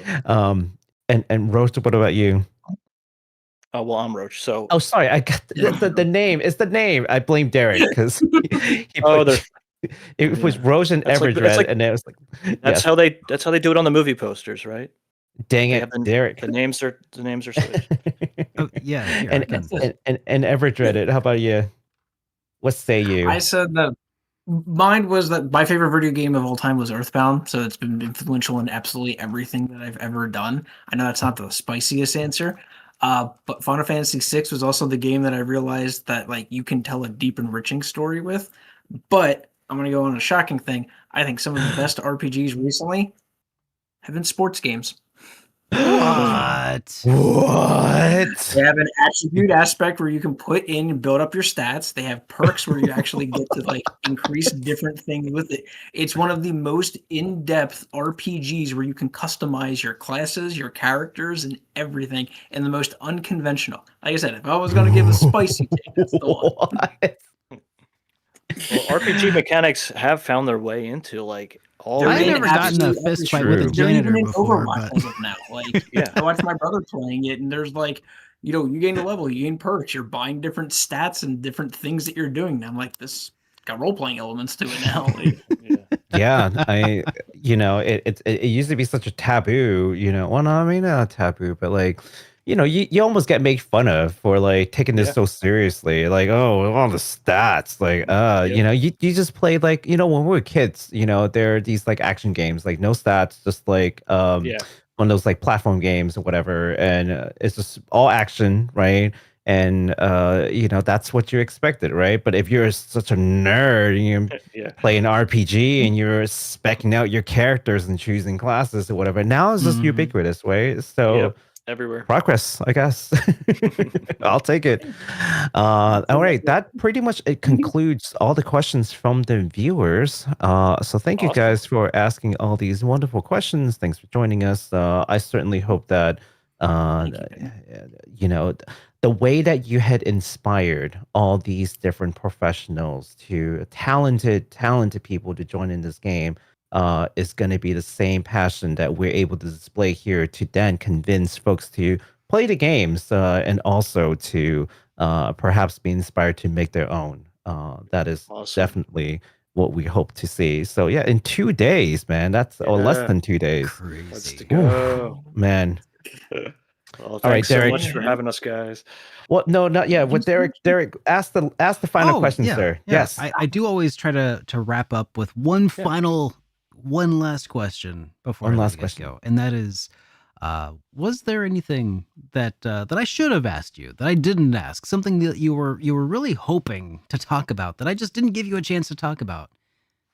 Feel free to take your time with that one. You can drag this on as long as you want. You've asked everything and more that we could have wanted. Okay, there was nothing else that I could have asked. Okay, great. Honestly, you were even jogging things that I was like, oh yeah, we should be talking about this. That's really good. Like, talking about like the different foods and everything, and the fact that like the Tergios, like citizens don't actually eat, like, so like getting those type of things. Like, no, like this is. We're used to spending a lot of time with no other people around, quietly sweeping in a room. So this was nice to be able to talk about it. Well, you speak very eloquently for a couple of hermits who stay awake all night and by yourselves. You did a great job talking. So thank you all for joining us both today. It has been awesome to have you as guests. So much fun. And hopefully, we can have you back on sometime later when you have maybe another project to talk about. But we'll see what happens. Absolutely. Thanks, guys. This was awesome. Love to. Thank you so much. Take care, guys. All right. See ya. All right. Wow. Man, I can't wait to play this.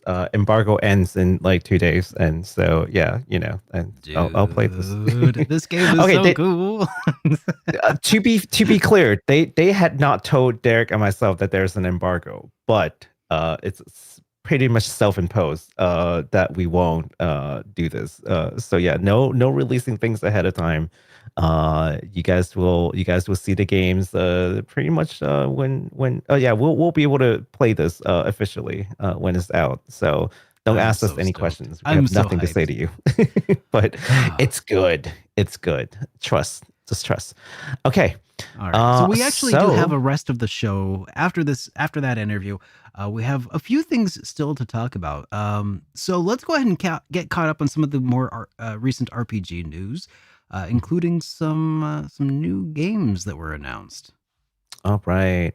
So let's go back and talk a little bit about Indies, a new 2.5D turn-based roguelike game from the makers of Bancho Tactics, Secret Character. This new game is called Eternity Breaker. It has just been announced. It's going to come with like more than 20 classes available, and they're divided into like basic and high level classes. So I guess kind of like a Fire Emblem kind of deal, right? Kind of fun. Let's take a look at the trailer and see what they've got for us. All right, let's check it out.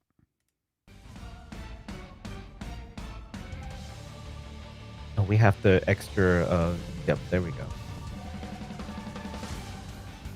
There's Eternity Breakers, dude. Yeah. It feels like what's that one game? Dang.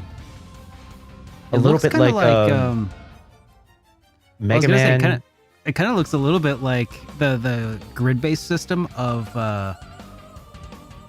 Kingdoms of the Dump, but I think that you're thinking of the Mega Man. Yeah, but enemies can surround you on all sides here. Oh, you're thinking of Mega Man Battle Network? Yeah. Okay. Probably not that, because this is turn-based. Yeah. Well, I mean, yeah, so enemies can surround you on all sides. That's kind of cool. So this also reminds me a little bit of God, what was that HD 2D? Life Alive? No, not. I mean, yes. No. Someone said Life Alive. Yeah. So Live Alive, yes, but also there was the Ushia HD 2D game that was made by yeah. Wandering Sword, right? Yes. Apparently Yeah. that game is like really good. It has like lots of deep like play. I want to go and check it out one day. I just have been I enjoyed my extremely time busy. with it. I played it before it had controller support, but I really did like it, even though Someone played it for like 200 hours and they're like, oh yeah, like you can just like, yeah, I'm like, what? 200 hours? That's crazy. That is crazy. Yeah. Apparently there's a lot of replayability. I have no idea. I haven't touched the game. But, okay. In replay, I was like in a single session. Oh, not Wow. a single playthrough. Yeah. Like, they were still like, oh yeah, changing the strategies or whatever. Like that's why the mechanics, those like very deep mechanics. I'm like, that's really cool. Nice. Yeah. So this game is coming out sometime in 2026 only on PC via Steam.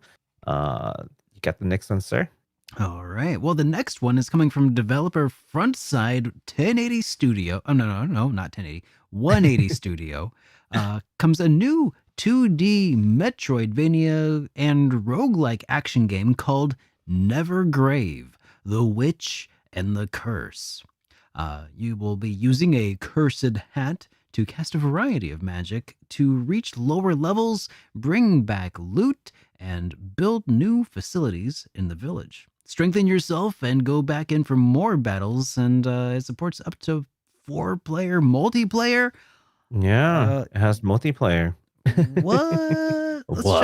Let's check this out. That sounds like the new thing that they're trying to push for is like multiplayer and roguelike, so that you guys can roguelike together. And that's actually not a terrible idea, in my opinion. Sure. Because I get kind of annoyed doing the same thing over and and it's the over hat that by myself. survives. Yeah. But if I'm playing with a bunch of friends, like Okay. I might be willing to do roguelike because my whole thing is enjoying my time with my friends. So Yeah. I am more receptive to roguelike if I get to play with my friends on it. Yeah, I could kind of see that actually. Yeah. It's really cute. 'Cause it's Also, almost- okay, maybe not that particular part. Sacrifice a bunch of lambs. Because it kind of reminds me of if you're playing this multiplayer, it'd be kind of like what was the new Super Mario Bros. With like multiplayer side scrolling. Yeah. Only the game Except- changes over time. Like that could be kind of fun. Yeah. And maybe they can allow like a builder or something where you can build levels for people. Oh yeah, That would that's be an fun. idea. Yeah. I mean, who knows? It might not be in this game, but it'd be neat. Yeah. That's for sure. But it's really pretty. Very simple art, but it is really well done. So Yeah. I mean, it doesn't have to be Effective. complex to be a beautiful game. You know, that's for sure. They say misery loves company. Maybe that's what it is. I don't mind suffering, but I want to suffer with other people. Whoa. Yeah, absolutely. All right. And Oh, that's somehow coming I out. didn't end up talking about this next one. Cool, it's you're up here. Oh man. yeah, no, this one is mine. Oh wait. So I need to finish saying something about Nevergrave though, because the Yes. game comes out on the 5th of March in 2026 for PS4, PS5, the Xbox Series console, Switch, and PC via Steam. heck yeah.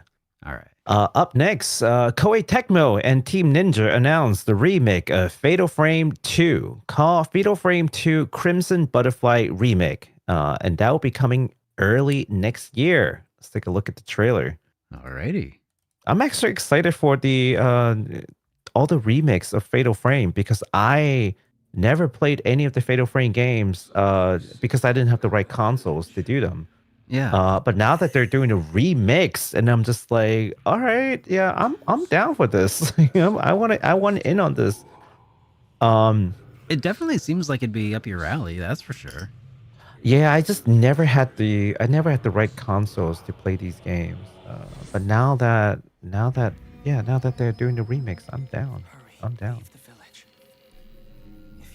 I mean, Koei Tecmo and Team Ninja, like I believe in their works. You know, they do quality work, so I'm excited for this. Yeah, I don't really know the story of Fatal Frame. I know some things, only because I've been watching people play the game. Yeah. Sorry, Derek. I had to take this horror game off of your hands. I hope you didn't mind. You know, I didn't mind. I know you It's- love horror games and all. You know, it's fine. It's Yeah, just this once. Just this once. this one time. Just this one time. But the rest of the 2026, you'll cover every horror game. I'm sure I will. All right. And that was the Crimson Butterfly remake for Fatal Frame 2. And that's coming out actually pretty soon, all things considered. Also in March 12th, 2026 on PS5, Xbox Series, and the Switch 2 and PS via Steam. Physical edition will be available. So if you like us and you like collecting physical games, well, it'll be there.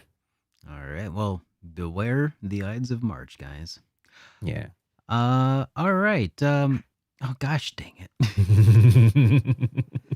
Survival horror game series BrokenLore will be releasing its newest title called BrokenLore UNFOLLOW. The game will explore pressing social issues with the insidious influence of social media, multiple endings depending on the choices you make in the game. Let's check out UNFOLLOW. Yeah, this is No worries, Derek. I saved a scarier one for you. They call me names I can't forget. the real horror game is being a I actually social media recently played influencer. one of the BrokenLore game, and it's actually really well done. I am very happy about this, and this is their latest work with multiple endings, so I am very excited for this. Yeah, whenever I think of horror, I think of social media influencers as well. These influencers, man, they're Gross. just ugh. Yeah, I don't. Now I would I'm unsub waiting too. at the edge of my hearing. I don't know what part of these that I'm watching is like indicative of like the influencer space, but apparently this whole game is like a giant metaphor. So here's what I found out about BrokenLore as a series. Like it presents itself as a horror game, but it's always some kind of social commentary by the end of it. Yeah. And the one that I played was about like hikikomori and Yeah. like the shut-ins and how they feel about adjusting to the real world, but it was presented in a way that was like a first person horror narrative. But once we get towards the end of it, it's like, oh, all of those like horror elements, those are metaphors of how a person feels when they are shut in. And that's why it's so scary, right? And it's like, okay, Yeah. that's really cool that they're able to like scare you, but also like there's a deeper meaning to it. It's not just cheap scares. So I think it's really nice. I'm hoping that this is going to do something similar. So I'm excited to see what this That'd be game is about. awesome. Yeah. Yeah. So when Oh. is this one coming out, sir? Well, you don't even have to wait that long. It's coming out on the 16th of January for the PlayStation 5, the Xbox Series, and PC via Steam. I can't wait to play this one. I can. By the way, a lot. So Silent Hill 2, Silent Hill 2. Actually, I am looking forward to. Oh, sorry, not looking forward. I forgot to mention that that a lot of these games that actually coming out from the what is it called? The Sony State of Play Japan, which was the thing okay. that came out the other day. Yeah, and it's sort of like a special state of play where like they only feature games like coming from Japan.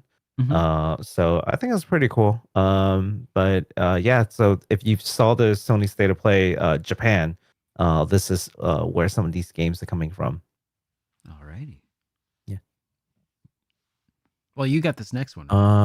Yes, I do. Sorry, I had to reorient myself with where we were. Okay. Following the success of the original Coffee Talk, Tokyo Productions announced their newest title to the series called Coffee Talk Tokyo. That's what prompted me to bring up that, oh yeah, this is from Sony State of Play Japan. You play as the barista and engage in conversations with humans and fantastical beings alike. If you've seen like, what's that other game called, Valhalla? Or of course, which inspired the original Coffee Talk. You have some idea what this game is about, but for those who don't know, let's take a look at the trailer so you know what kind of games we're talking about. Alrighty. Yeah, so it is kind of like a cozy, it's a cozier version of Valhalla. Valhalla is kind of like steampunk narrative. This is, instead of working at a bar, you're working in a cafe. And you get to have conversations with, like we said, humans and, you know, fantastical beings alike. And they all have their own problems and issues. And you're kind of going through, like, you know, through these dialogues and conversations to learn about all these different characters. So it's that kind of narrative adventure. Okay. Yeah. Interesting. Yeah. And I've been told that they've got some really, really good stories in there. So if you just want to play something that is a lot more chill, you know, this is definitely something that you may consider. Is there actual like gameplay here? Oh, I guess Yes. Here it is. It's not You have to just make drinks. listening to conversations. Yeah, you have to make drinks. All right. Just like the original Valhalla, you have to make cocktails. In here, you have to make different like cafe drinks. Okay. That makes sense, I guess.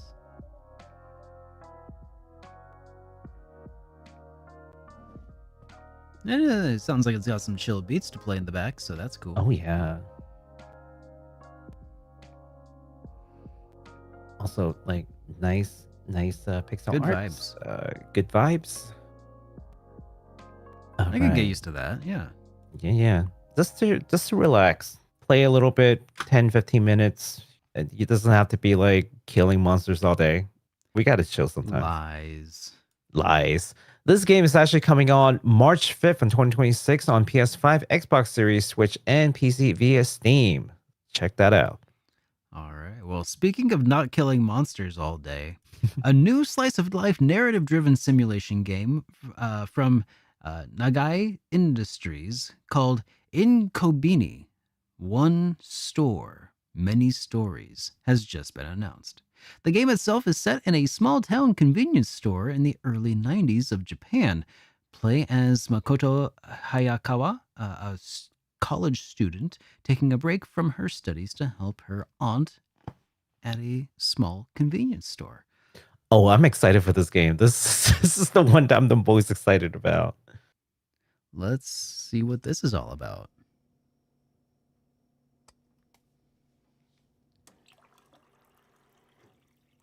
I like games that are just different enough, if that makes sense. So you're gonna stock shelf, and then you will talk to your customers and somehow influence their lives. Through just being a convenience store clerk. More chill vibes. Cozy Yeah, gaming. I love cozy games, man. Me too, but I And prefer al- when and you kill also- things in cozy games. I'm kidding. That's why you play horror games. No, that's the opposite. Is when you get killed. It's like the uncozy. No, you're thinking about survivor games. Don't play the horror survivor games. Play the horror games where you get to fight back. Oh, It's Silent Hill too. Yeah. Oh. Yeah. I see what you did there.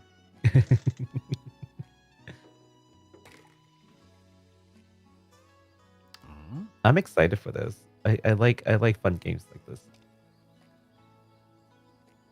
Oh, Get that's to cute. collect the tiny little figures from the gachapon.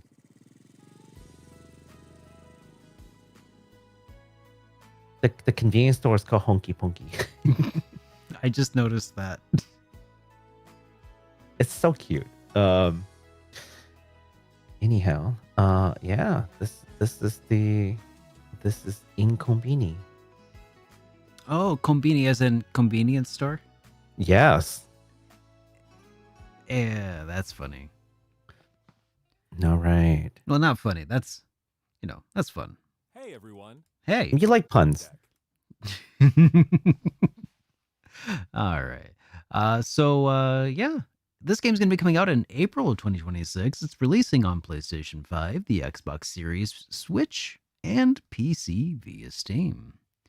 And that about does it for the new games that were announced as well. So we have some industry news here, though, that we can talk a little bit about, huh? Yeah, so probably the biggest news in the gaming sphere, and I think we can probably discuss a little bit because we're such knowledgeable tech nerds. Oh, of course. Switching over to the more tech side of things, Valve. You might have heard of Valve from I don't know, Steam. Announced. Actually, you know what? Does anyone know that Valve is the company behind Steam? Steam's not the company. Like, I don't know if I feel people, like because people know Steam feels more ubiquitous. It's like, when's the last time you heard Valve? But yeah, Valve announced the Steam Machine, Steam Frame, and Steam Controller. So it is another attempt of them to do basically like a Steam console kind of thing, if you will. So Getting in on my territory. God. that's exactly what I thought when I saw that. I'm like, Yeah. oh look, they Well, are let's- trying to eat Derek's cake, man. What's Well, going let's see on? if they can do it for $100. They're most definitely not going to do it for $100. But hey, let's take a look at their the spiel and see what this thing is all about. All right. Honestly, I have not seen this before. I've What? followed some of the news. Steam Deck is our powerful, but, portable, handheld gaming PC that lets you take your Steam library with you anywhere. We're pretty Yeah. proud of it. People who own I'm Steam pretty Decks proud of it, have yeah, been that's- playing everywhere. That's the way to put it. And we couldn't be happier with the response we've heard from all of you. We're excited to talk about the future of Steam Deck, but not today, because this isn't a video about the future of Steam Deck. This is a video about the future of Steam hardware. Today, Oh. we're announcing 3 new members of the Steam hardware lineup. Mhm. All connect you with powerful PC gaming. All are optimized for gaming with Steam, and all are shipping in early 2026. All right. Let's start That's with this one. ambitious as heck.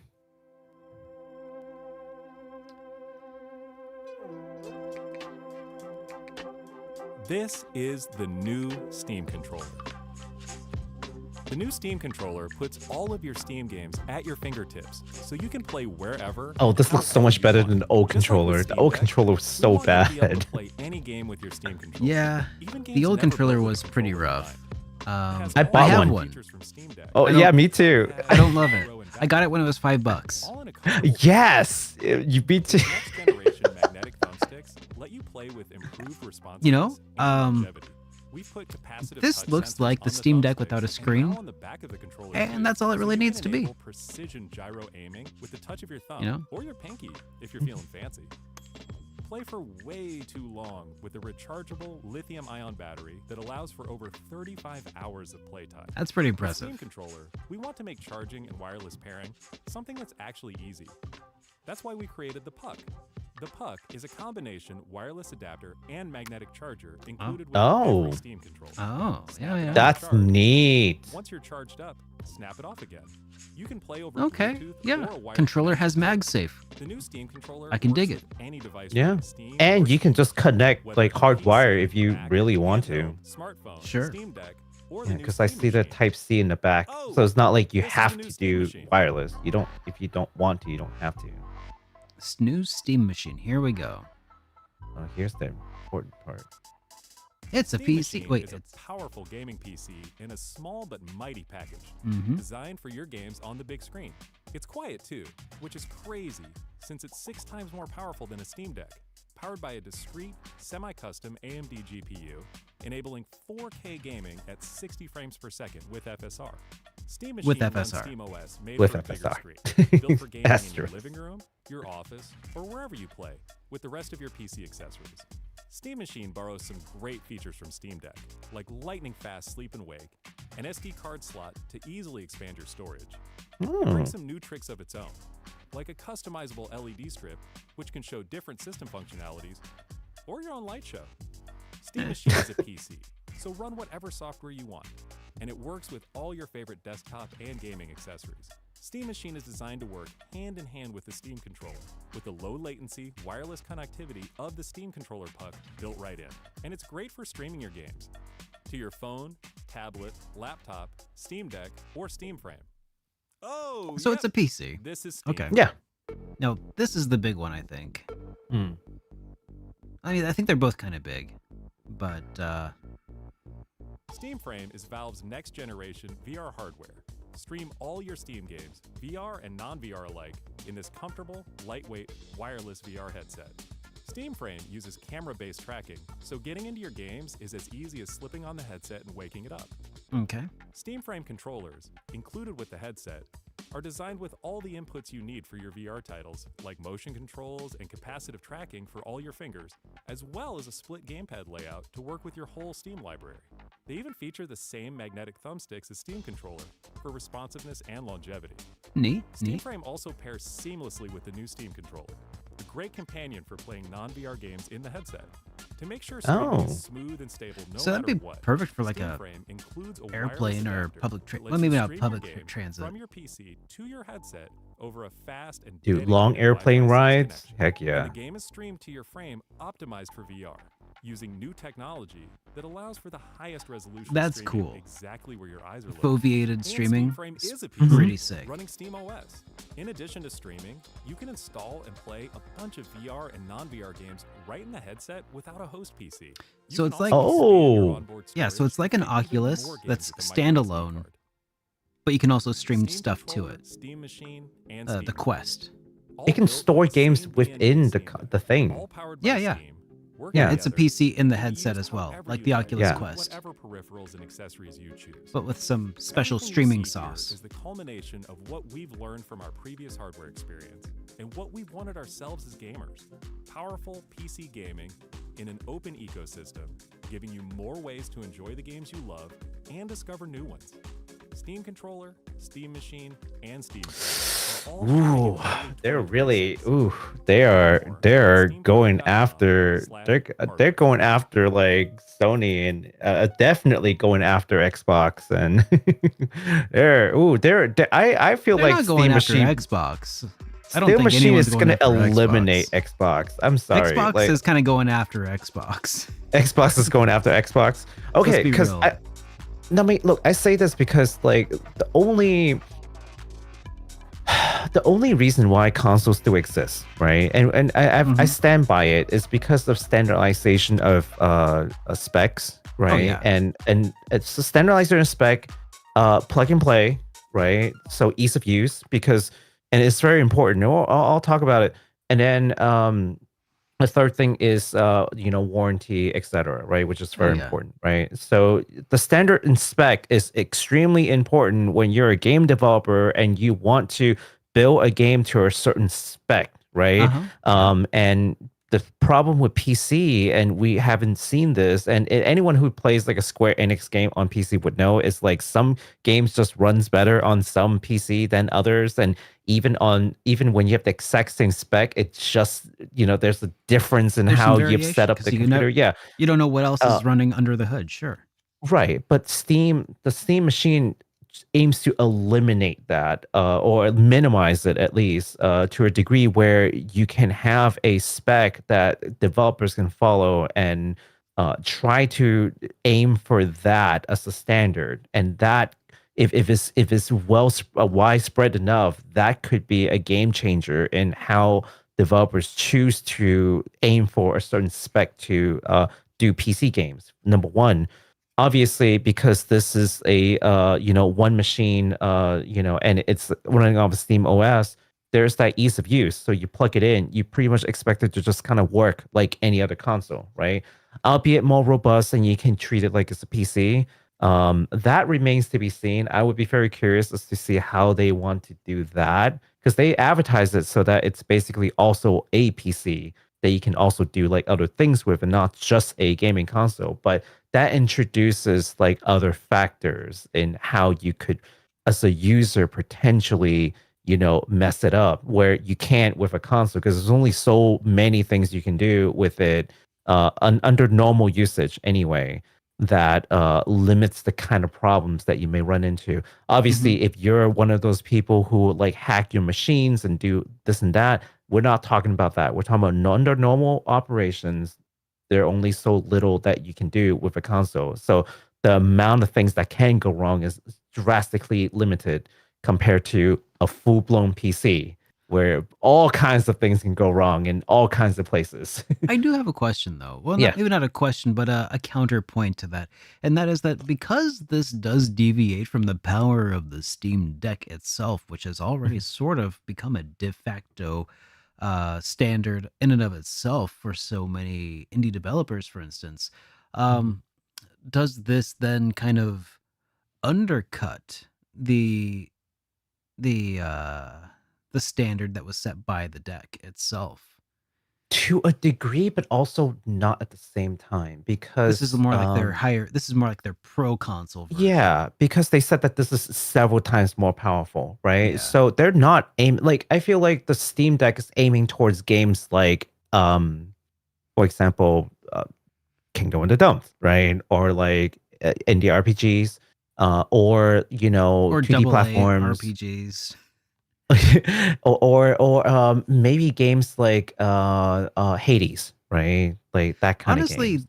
Honestly, Yeah. PS4 titles, it can do pretty dang well. Yeah.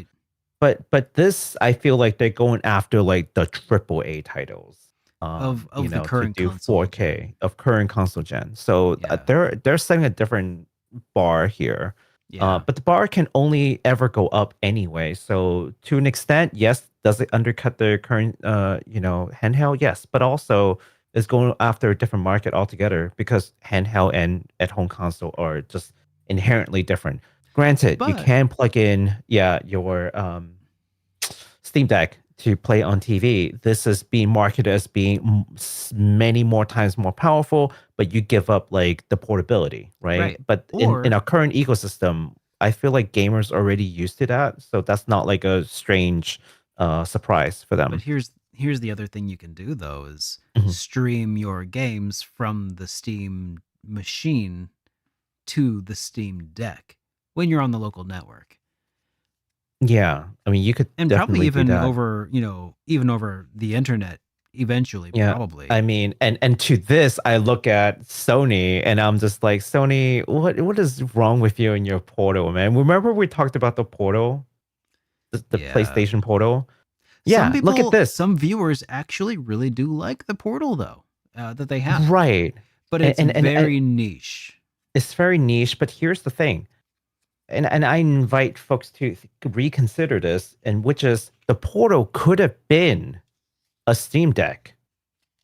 Instead of strictly, in person, oh, not in person, in, network streaming of the game, it could have just been a standalone handheld that you could, play games outside of your home. Because the Portal, you can't really do that. Or at least at launch, it couldn't do that. I don't know if it could now, but so it's not like a thing that you take it out with you on a bus and going to work, or on a train going somewhere and you play it. Steam Deck, you can. So the function that you were talking about, not only do I have a standalone machine, I can only stream off the Steam machine to my handheld, and I can walk around the house, which is infinitely better than the PlayStation 5 and Portal combo, where you can't take it Because outside there's your no house. native Basically. power at all. Yeah. Right. So that's the thing. I mean, I get that some people find used to that, but imagine if you could take that Portal and use it as a standalone machine and just play games like on a train ride. Well, you Yeah. can't, right? So that's the issue. And the third thing is this warranty. Like, look, if you're a parent, and I think a lot of us are in that age or have kids. I don't have any kids, but I have nephews. And I sort of like put myself in my sister's place, whenever I think about some of these products. They're two boys. The oldest one's 13 and the younger one's like 11. And they're rambunctious kids. They're growing up. There's very little time to do any kind of like troubleshooting and stuff. You just want a thing to plug and play. It works, and it works fine. And there's warranty. If anything does really go wrong, there's like a company that you can just call and be like, hey, this thing is not working. I don't know anything about IT. That's the other thing about PC. It's like, if you build your own PC, right, you have to troubleshoot it. You have to figure out what's wrong. Then you do like an RMA or whatever. Then it's a lot of time. Now, for people who are used to it, of course, it's whatever. Like, we troubleshoot our stuff all the time. I have my own custom PC. I've always had one. It's fine for me. But if you're never into computer stuff, you're just getting this for your kids. Yeah, I need one to be as hassle-free as possible.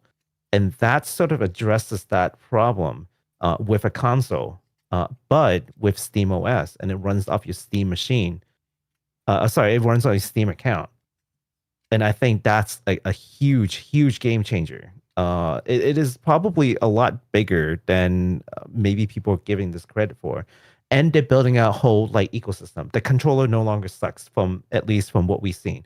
I would love to Also, get my hands on it. It's worth But- noting, one of the other cool things is with the headset is that it's running on ARM, Oh, yeah.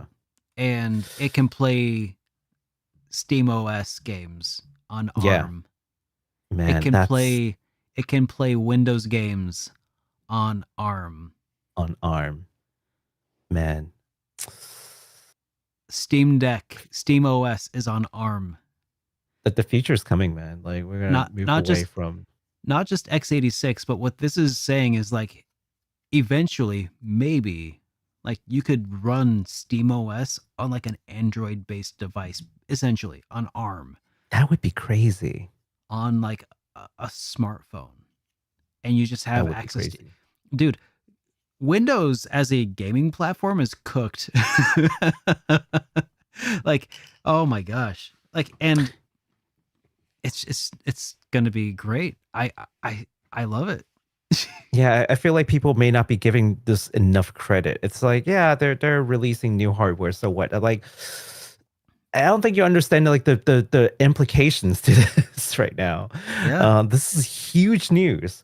I'm super excited. Now, the only thing that I would, well, not the only thing, the two things. One is, how do they actually perform? Of course, as with any new hardware, we don't know. We don't want to overhype this. Please hype responsibly. Oh no, I'm not Windows. Oh, am I? Oh yeah, hype Yeah. responsibly. Yeah. Please hype responsibly. But also, price point. let's talk money. Like you've sold me. That's What are true. you? Yeah, and there's no price point available right now, which is Not yet. unfortunate. Yeah. Yeah, that is going to. I think that's going to be a thing. The Steam Deck. I'm guessing it's going to cost a fair bit more than a base level PS5 for the Steam machine. Mhm. The headset, I think that, let's say the Oculus, the Meta Quest 3, I think was 300. Mhm. So to get something that is essentially going to be twice as powerful, from what I understand, from what I've read in the chat recently, Mhm. more than double the power. Are they going to want to charge more than double the money? Maybe. I'm a little. I'm not huge into VR, but I if they do want to charge a lot more, I would be really disappointed by the inclusion of pancake lenses, instead of or the Fresnels. Wait, do they have Mhm. pancakes or do they have Fresnels? God, I can't We remember can take a now. look at it again. I don't think they said in I don't think they said that in the trailer. Because I know that the MetaQuest 3S, sorry, the MetaQuest 3S is the one that's like $300, and it's got Fresnel lenses in it that are not as high quality as pancake lenses, and can cause some like what do they call that? Aberration, chromatic aberration. Mhm. God, I'm curious now. Actually, I'm scrolling down. I'm scrolling down. Eye tracking the foveated proximity. rendering, or not rendering, but streaming is going to be a absolute game changer though on that. Oh yeah. And it's probably also going to be foveated rendering when you're playing native, like local. Head strap, display, optics, pancake, It is pancake. custom pancake lenses. Ooh, okay. Yeah. Never mind. I thought it for some reason that it was going to be using the same Fresnel lenses that that MetaQuest 3S uses, but nah. Pancake is going to be a big step up from that at least. And it's going to be twice as powerful. That's good. That's Oof. And dude, Valve is swinging, guys. Like, you should say, I think this is crazy fake news. They're swinging it at everybody. And you know what? I'm gonna say this. Like, I'm here for it. and I've been a console gamer for a long time now. Okay, Mhm. I bought my nephews their PS5, which they are forced to share with each other. If I were to get them a console today, like let's say between Xbox Switch 2, this machine, if it was available and if the price is right, I Yeah. would pick this over any other console. Easy pick for me. Yeah. Yeah. Honestly, you know what? The library is there. The library is there. All these Steam discount games that they can just easily pick up and start playing. All the What's a PS5 exclusive that you need a PS5 to play right now? Can I even name one PS? Okay, a Ghost of Yotei. That's about the only one that I can name at the top of my head right now. Ghost of Yotei. Like Ghost of Tsushima, Dark like sequel. Demon Souls remastered. Is it? The HD remaster? That's the only PS5 one that I know of. That I'm super like jazzed about, that I would actually want, but like, I don't know. See, this is why love it or hate it, Nintendo is going to survive, because And they I'm have in the love it first space. party. Because Yeah. I'm in the space. I mean, I'm not like immersed in it all the time. Obviously, I'm not. That's half the reason I have this show, is so that I can help stay up to date. Relevant, right? Yeah. But yeah, that's like, we're talking about trailers all the time, and none of them are PS5 exclusive. Yeah, it's always like PS5, Xbox Series, and PC via Steam. Like 98% of the I times will that we say say- it's a PC game. I still would prefer to see more games coming to GOG. You know, Mhm. Yeah. but I don't think that GOG is going to start making a GOG deck anytime soon. But the beautiful thing about the Steam Deck is you can still install games from GOG on it. Like, Yeah. So even though it's not like, I mean, sure, it's easier to put a Steam game on a Steam Deck and Mhm. Steam OS, etc. It's still, at the end of the day, it's a computer. You can install whatever Yeah. the heck you want onto it. Yeah. Man, boy, Windows, boy, so Microsoft is getting their butt kicked here, like royal, Well, if you think royal. about it, the console experience has over time stopped making as much sense as it used to. Mhm. What is a console anymore? Like, what does it You do? know, What it's makes a console a console? and I think that it kind of goes back to what I was saying, which is the three things that's the lifeline of the console, which is the spec, Consistency. consistent spec, ease of use, you plug and play, and warranty is this one. I mean, and you It's could a say single like, oh, device. yeah, but you can say like, oh, well, NCXT, I can buy a computer from them and it's one single warranty. This is true. But it's like the combination of these things. Like if Yeah. my PlayStation 5, something's wrong with it, I call one number, I call Sony, I write to Sony, we figure it out, right? It's not Yeah. like, well, which component are you talking about, right? Yeah, you gotta chase And the down 5 different ecosystem, warranties. Yeah. yeah, your accounts, all that fun stuff, that's all, that whole platform, that's all tied to it in this one Sure. bundle. You don't really do that with like a PC, right? Even though as you're alluding to, like game consoles are essentially just PCs. So what's the lifeline? Well, I guess the fourth lifeline, especially when you look at like Nintendo, is first party games. There is Yeah. still that, like you're just not going to find For now. Mario.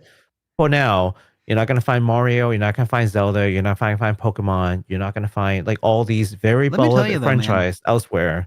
Here's the thing. You Hmm. are legally able to rip your own games for archival backup. If you can do that without a Switch 2, you know, sure, maybe you can't do it yet, but if you could play it on a different machine.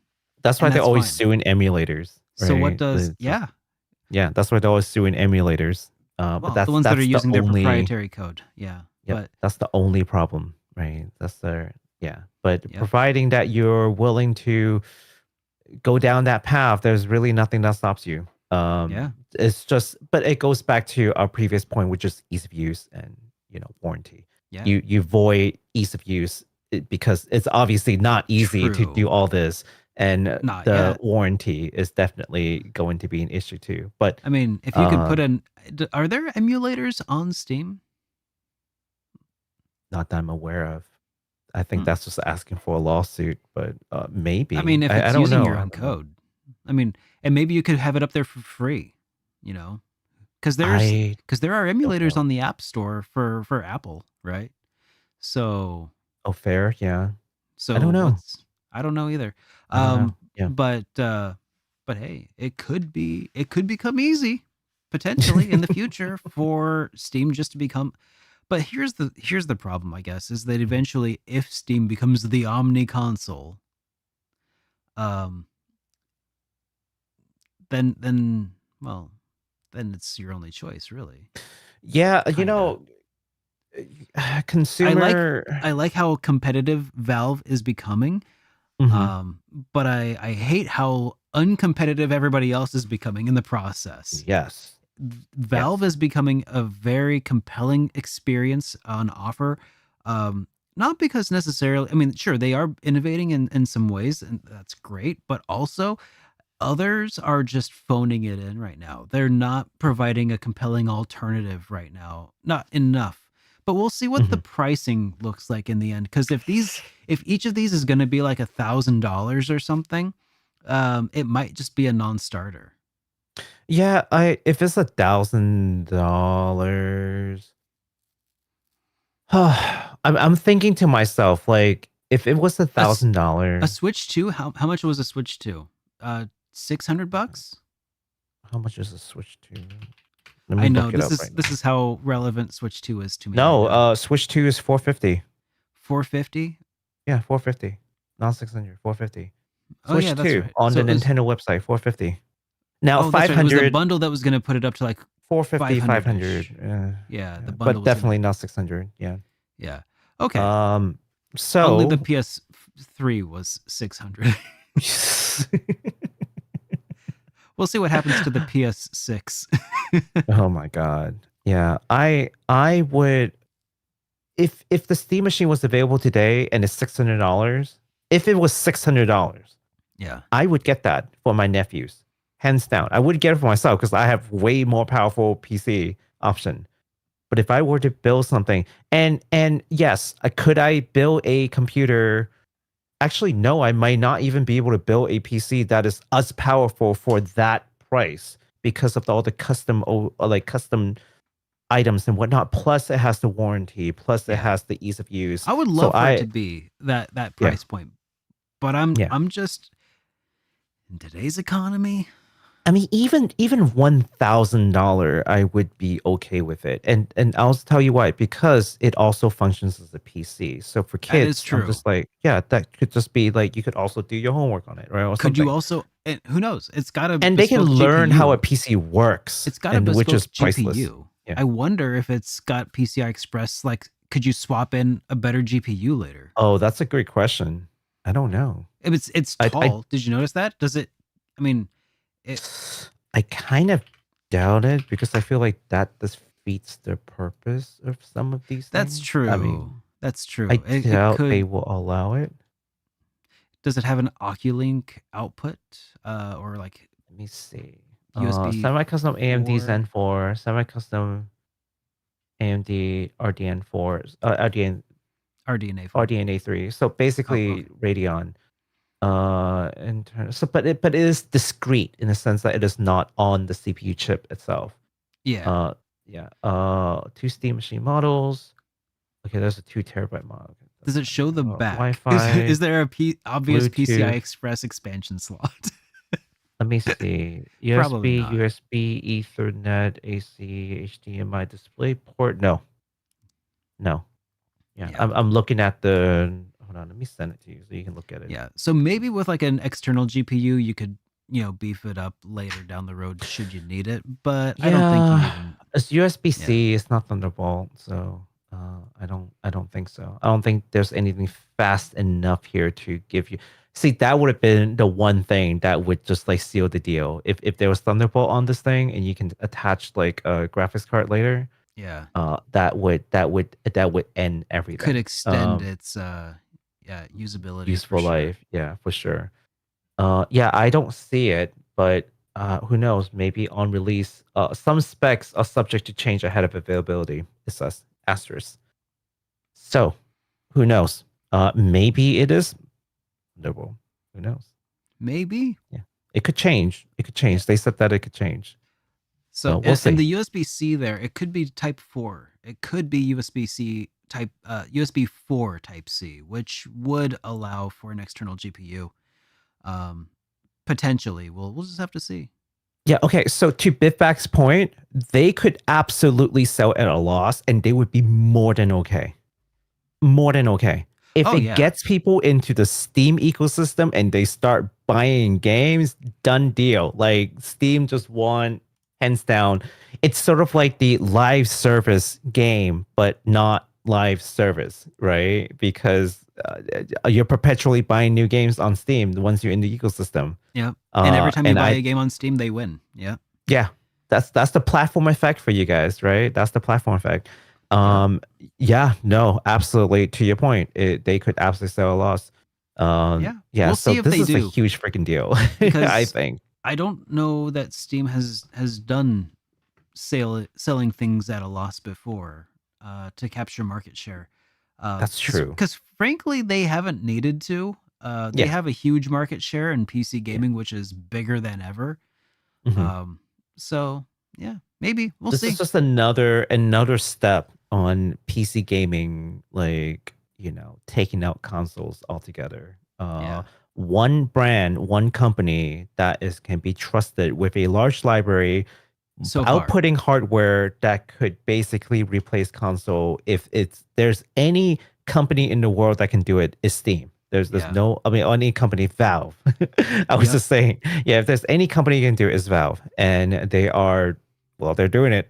So I would love to see what Sony and Nintendo will do about this, because they really should. Instead of Nintendo, stop suing like freaking Pocket Pair or whatever. Like, this is a way bigger threat than anything that you could Yeah. imagine. And Yeah. Sony, same thing. Like, stop sitting on your ass and just like give us some first party games already. If you are trying to survive the next 5-10 years, we need you to commit to first party games. Right? Yeah. There's It feels zero reason to buy I a hate to say it, but PS5. it feels like they're coasting. Sony, that is. Yeah. Good. I love to see Steam come and just be like, hello. There goes your console sales. Material cost estimated 426, 512 model. Then you can factor in distribution, manufacturing. I would be surprised if it's less than 600. Me too. Yeah, I would be. I mean, unless the strategy is to sell at a loss to try to outcompete the consoles and really try to get a foothold on this. They haven't done it. They haven't needed to, like Derek said. But if they were to, they would still come out winning, I think. Yeah. I I mean, they're already winning though. Like, it's how many people are there working at Valve? I don't know actually. It's a How very many- small number of people compared Yeah. to how successful they have been. Yeah. It's like, it's actually kind of crazy if you look it up. I want to say they still qualify as a small business. Get out. Get Uh, out. Here, I'll because I think they do a lot of outsourcing, or not outsourcing, but like contract work. Mhm. Let me see. Valve number of employees. Okay, so maybe not a small business, but approximately 330. What? Yeah, That is insane. yeah, it's 320 employees is insane 330. for a company that's going after Sony and Well, going after that was as of Nintendo. 2021. So things may Okay. have changed since then, Still, but that's jeez. yeah, that's crazy. That's That's a lot of crazy. profit to be sharing among a small group of people. That is not That's a true. publicly traded company. It's awesome. Man. Yeah. We'll see. Yeah, we'll see how much it eventually costs. We can have our speculations. But and ultimately, yeah. there's no point in speculating when we could just wait another month or two. yeah, and see what they'll actually do. Yeah. The part that's undeniable though is that this is gonna change some things, providing that it is especially right ahead of the holiday season. Oh my god. Dang. Yeah. The only thing that I worry about for them is can they portray this to like the working parents that this is a better idea than getting a PlayStation. I don't think that they need to. I think that the kids are going to be like, "Oh my god, I need this." See, that's the problem. I don't even know if the kid knows that they need this. If a kid has Steam, I mean, Well, if they have Steam, then they probably Word already of have a mouth, gaming man. PC. some kid's going to have it, and then it's Yeah. going to spread, and then they're going to be like, "Oh my god, I have to have one too." You know, Yeah. because that's how, you know, that's how I found out that I really wanted a Sega Genesis as a kid. That's the thing that I was not a very smart kid. I got also hmm. for 1 year I requested a Sega 32X. Oh, Again, I was not a no. very smart kid. Should have gone with the Nintendo options then. Dude, Should've as gone with the PlayStation. yeah. I Sega was the cool kids console though. That was at the time. That has not That's aged true. well, That's though. true. They definitely had like a cool kid like image. I remember like Yeah. sleek black console. Dude, there you was know, blood like- in Mortal Kombat on the Genesis. Red blood. Not the green Oh. stuff that you got, not the sweat from Super Nintendo. That was Oh, a baby God, console. jeez. Genesis Yeah. does what Nintendo don't. I was playing. It has blast processing. Okay, you don't even know what that means. Terranigma and Final Fantasy, so I don't know. Like, Yeah. I didn't care Ultimately- too much about blood. I wanted ultimately- Ultima. Exactly. Yeah. Yeah. So it's all about the Yeah. bits. All right. So this is the last piece of our news, and that's our take. If you guys have any takes on, the future consoles or any things that we've covered today, please be sure to leave something in the comment, and we'll definitely go and read that. In fact, it's one of my favorite things to do on a Monday morning is just to go back and read the things that you guys write. So thank you so much for the folks who are always commenting on our podcast. Absolutely. I'd love to see what you have to say about the topics that we have covered today. All right, guys. And if other you thing? enjoyed today's show, please be sure to give it a like and subscribe on whatever podcast platform that you like to listen on, whether that be Apple Podcasts or Amazon stuff, whatever you do, it helps. We'll see you guys on the next one. And we'll probably have Bye. cool stuff to talk about too. Yes. Oh yeah, HitPoint will not be on next week though, because I'll be in Pennsylvania.